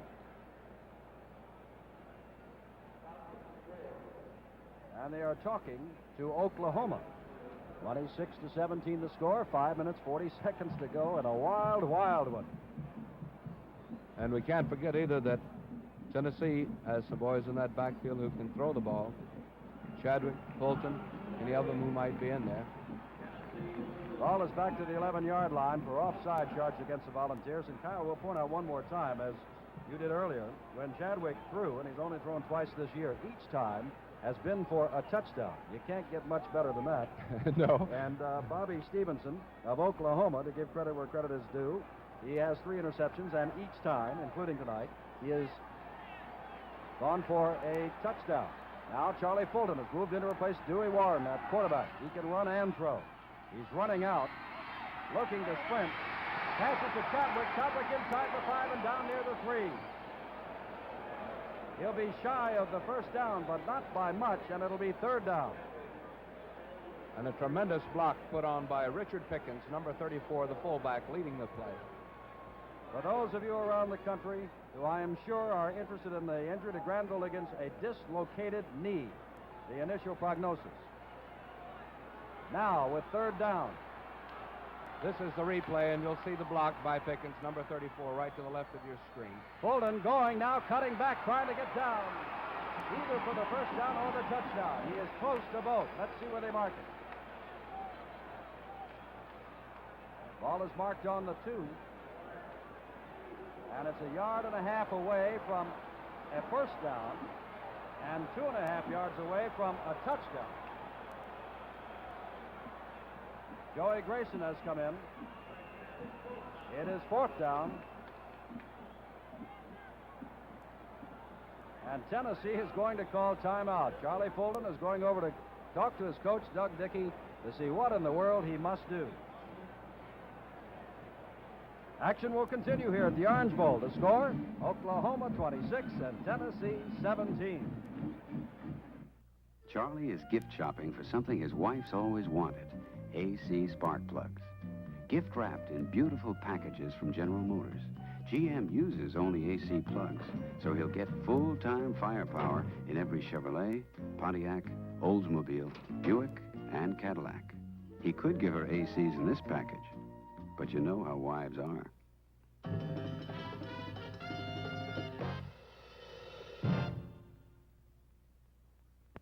You all know what this is? An AC oil filter for your car. And do you know what's inside it? More than 12 feet of the finest filtered material ever invented. Acron. You know what an AC oil filter does, don't you? It filters the dust and the grime and the dirt out of your engine oil. It'll give you thousands and thousands of gallons of clean oil before you have to change it. Now, that's worth bragging about. Ain't it?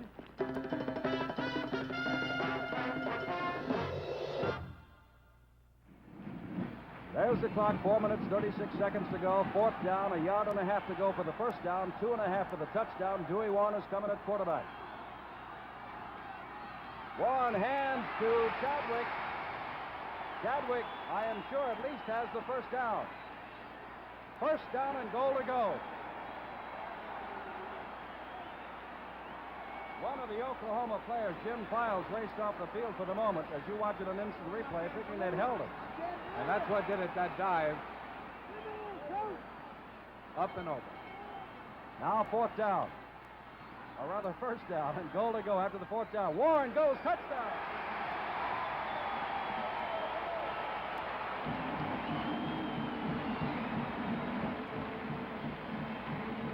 And we might point out there's no percentage in going for the 2-point extra point now. They trailed by 3. 2 wouldn't help them any more than 1. Charles Kremser has come in to kick the extra point. 4 minutes and 5 seconds left, and I'm sure you're wondering about that. Warren to hold.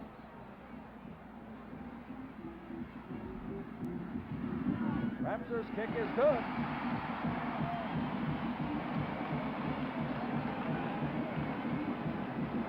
There's the score. The Sooners of Oklahoma 26, the Volunteers 24. And I'm sure that Tennessee folks know that as you look at the injured Randall Liggins, that a field goal can win it for Tennessee, and of course Oklahoma will try to run out that clock. Our thanks to the Orange Bowl Committee and its president, Bill Lantab, the executive director, whom you just met on camera, Ernie Seiler, and its assistant, Dan McNamara, also Hal Fleming, the publicity director, Jack Hodling, and the entire Orange Bowl staff. And from the University of Oklahoma, athletic director Gomer Jones, the head coach Chuck Fairbanks and his staff, and his football team. What a game they played. The sports information director, Harold Keith. From the University of Tennessee, athletic director Bob Woodruff, head coach Doug Dickey and his staff, and his football team. What a game they have played. And the sports information director, Haywood Harris.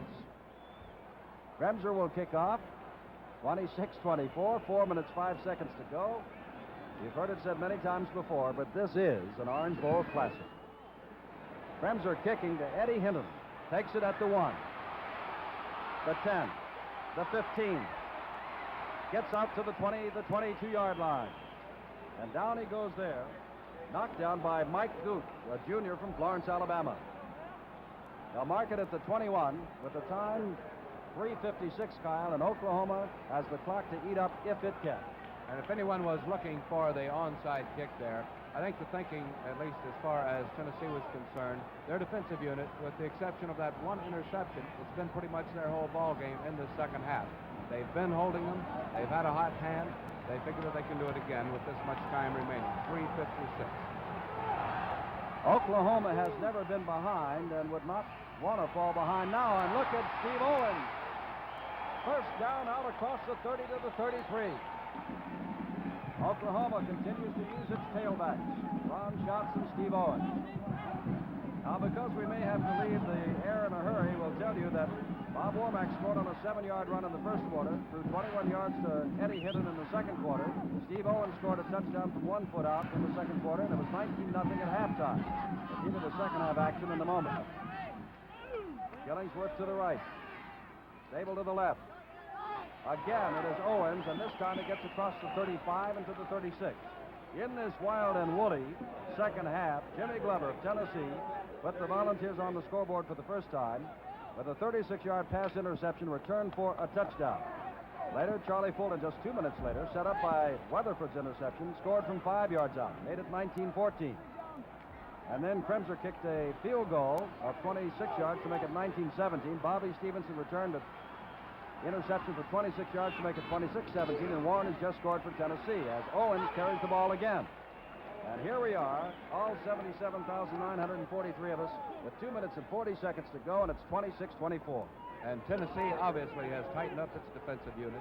They figure that Oklahoma will not put the ball in the air. However, at this point, it looks as though Oklahoma will have to. Our statistician today, Jim Davis.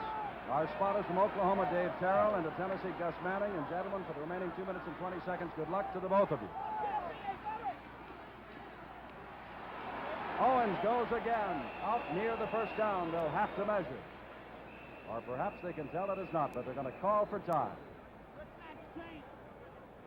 2 minutes and 9 seconds to go. They are saying that he did not get the first down. At least that's the initial indication. Bob Kalsu, the All-American strong side tackle from Del City, Oklahoma, is standing there, number 77, and he would like it measured. From our vantage point, Jim, it would look to be about, a half a foot. Right. You're close. We're in the wrong vantage point. But it is still short. Now it is fourth down. Oklahoma has the 2-point lead. Gordon Wheeler, the punter, is still on the sidelines. On fourth down and inches to go in Oklahoma territory, apparently Chuck Fairbanks has given them the go-ahead to try for it. Hinton in motion. Owens with the ball, and I don't know whether or not he got it. Chuck Fairbanks took a whale of a gamble, and they're going to measure. Now they say, no, sir. First down, Tennessee.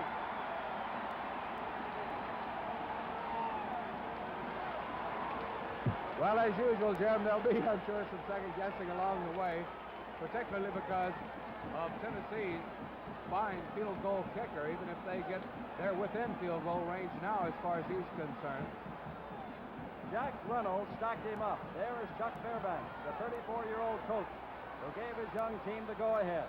And now he must perspire out the remaining moments. Dewey Warren carries inside the 40. Down to the 38. Nick Peso made the stop. 1 minute and 30 seconds to go. 26-24, Oklahoma. Clock is rolling. Here comes Tennessee. What a ball game.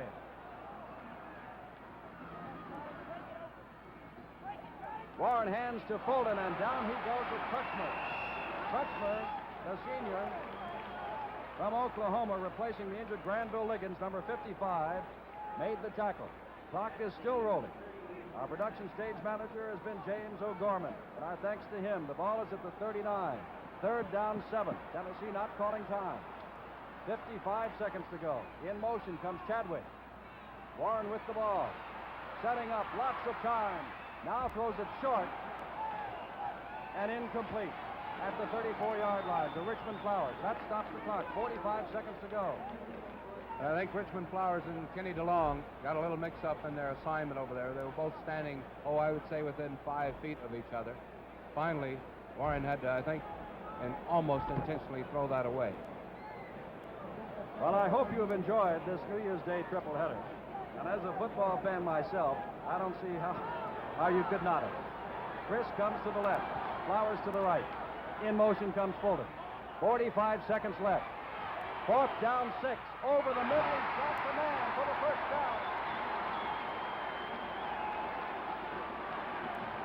Getting up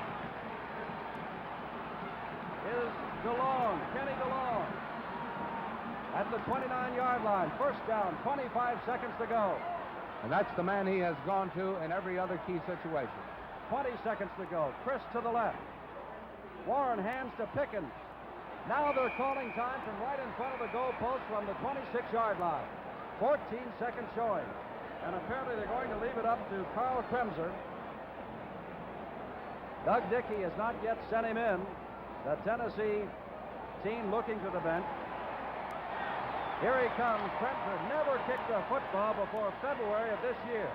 And against LSU, with 1 minute to go, he kicked one of 43 yards to beat LSU 17-14. LSU went on to be victorious in the Sugar Bowl. This ball will be spotted. I believe he's spotting it at the 34, which would be 44 yards within a yard of his 1 minute to go kick that beat LSU. Let us look from the end zone. Kneeling is Dewey Warren, 14 seconds to go. Karl Kremser, the youngster from Germany, who was found by the boys at Tennessee and reported to the coaches last winter, will try it from the 33. It'll be 43 yards again. Can lightning strike twice? The kick is out. The kick is off to the side. No good. Oklahoma goes wild as Tennessee walks dejectedly from the field.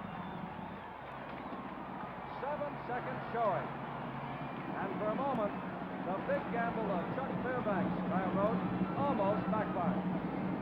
And now it's just a matter of running the clock out as far as Oklahoma is concerned. And as you have said, Jim, what a ball game. The winning touchdown will go down as a 26-yard pass interception by Bobby Stevenson, returned for the score, if that score stands up. And the way this game is being played, with 7 seconds to go, we'll just wait. Falling down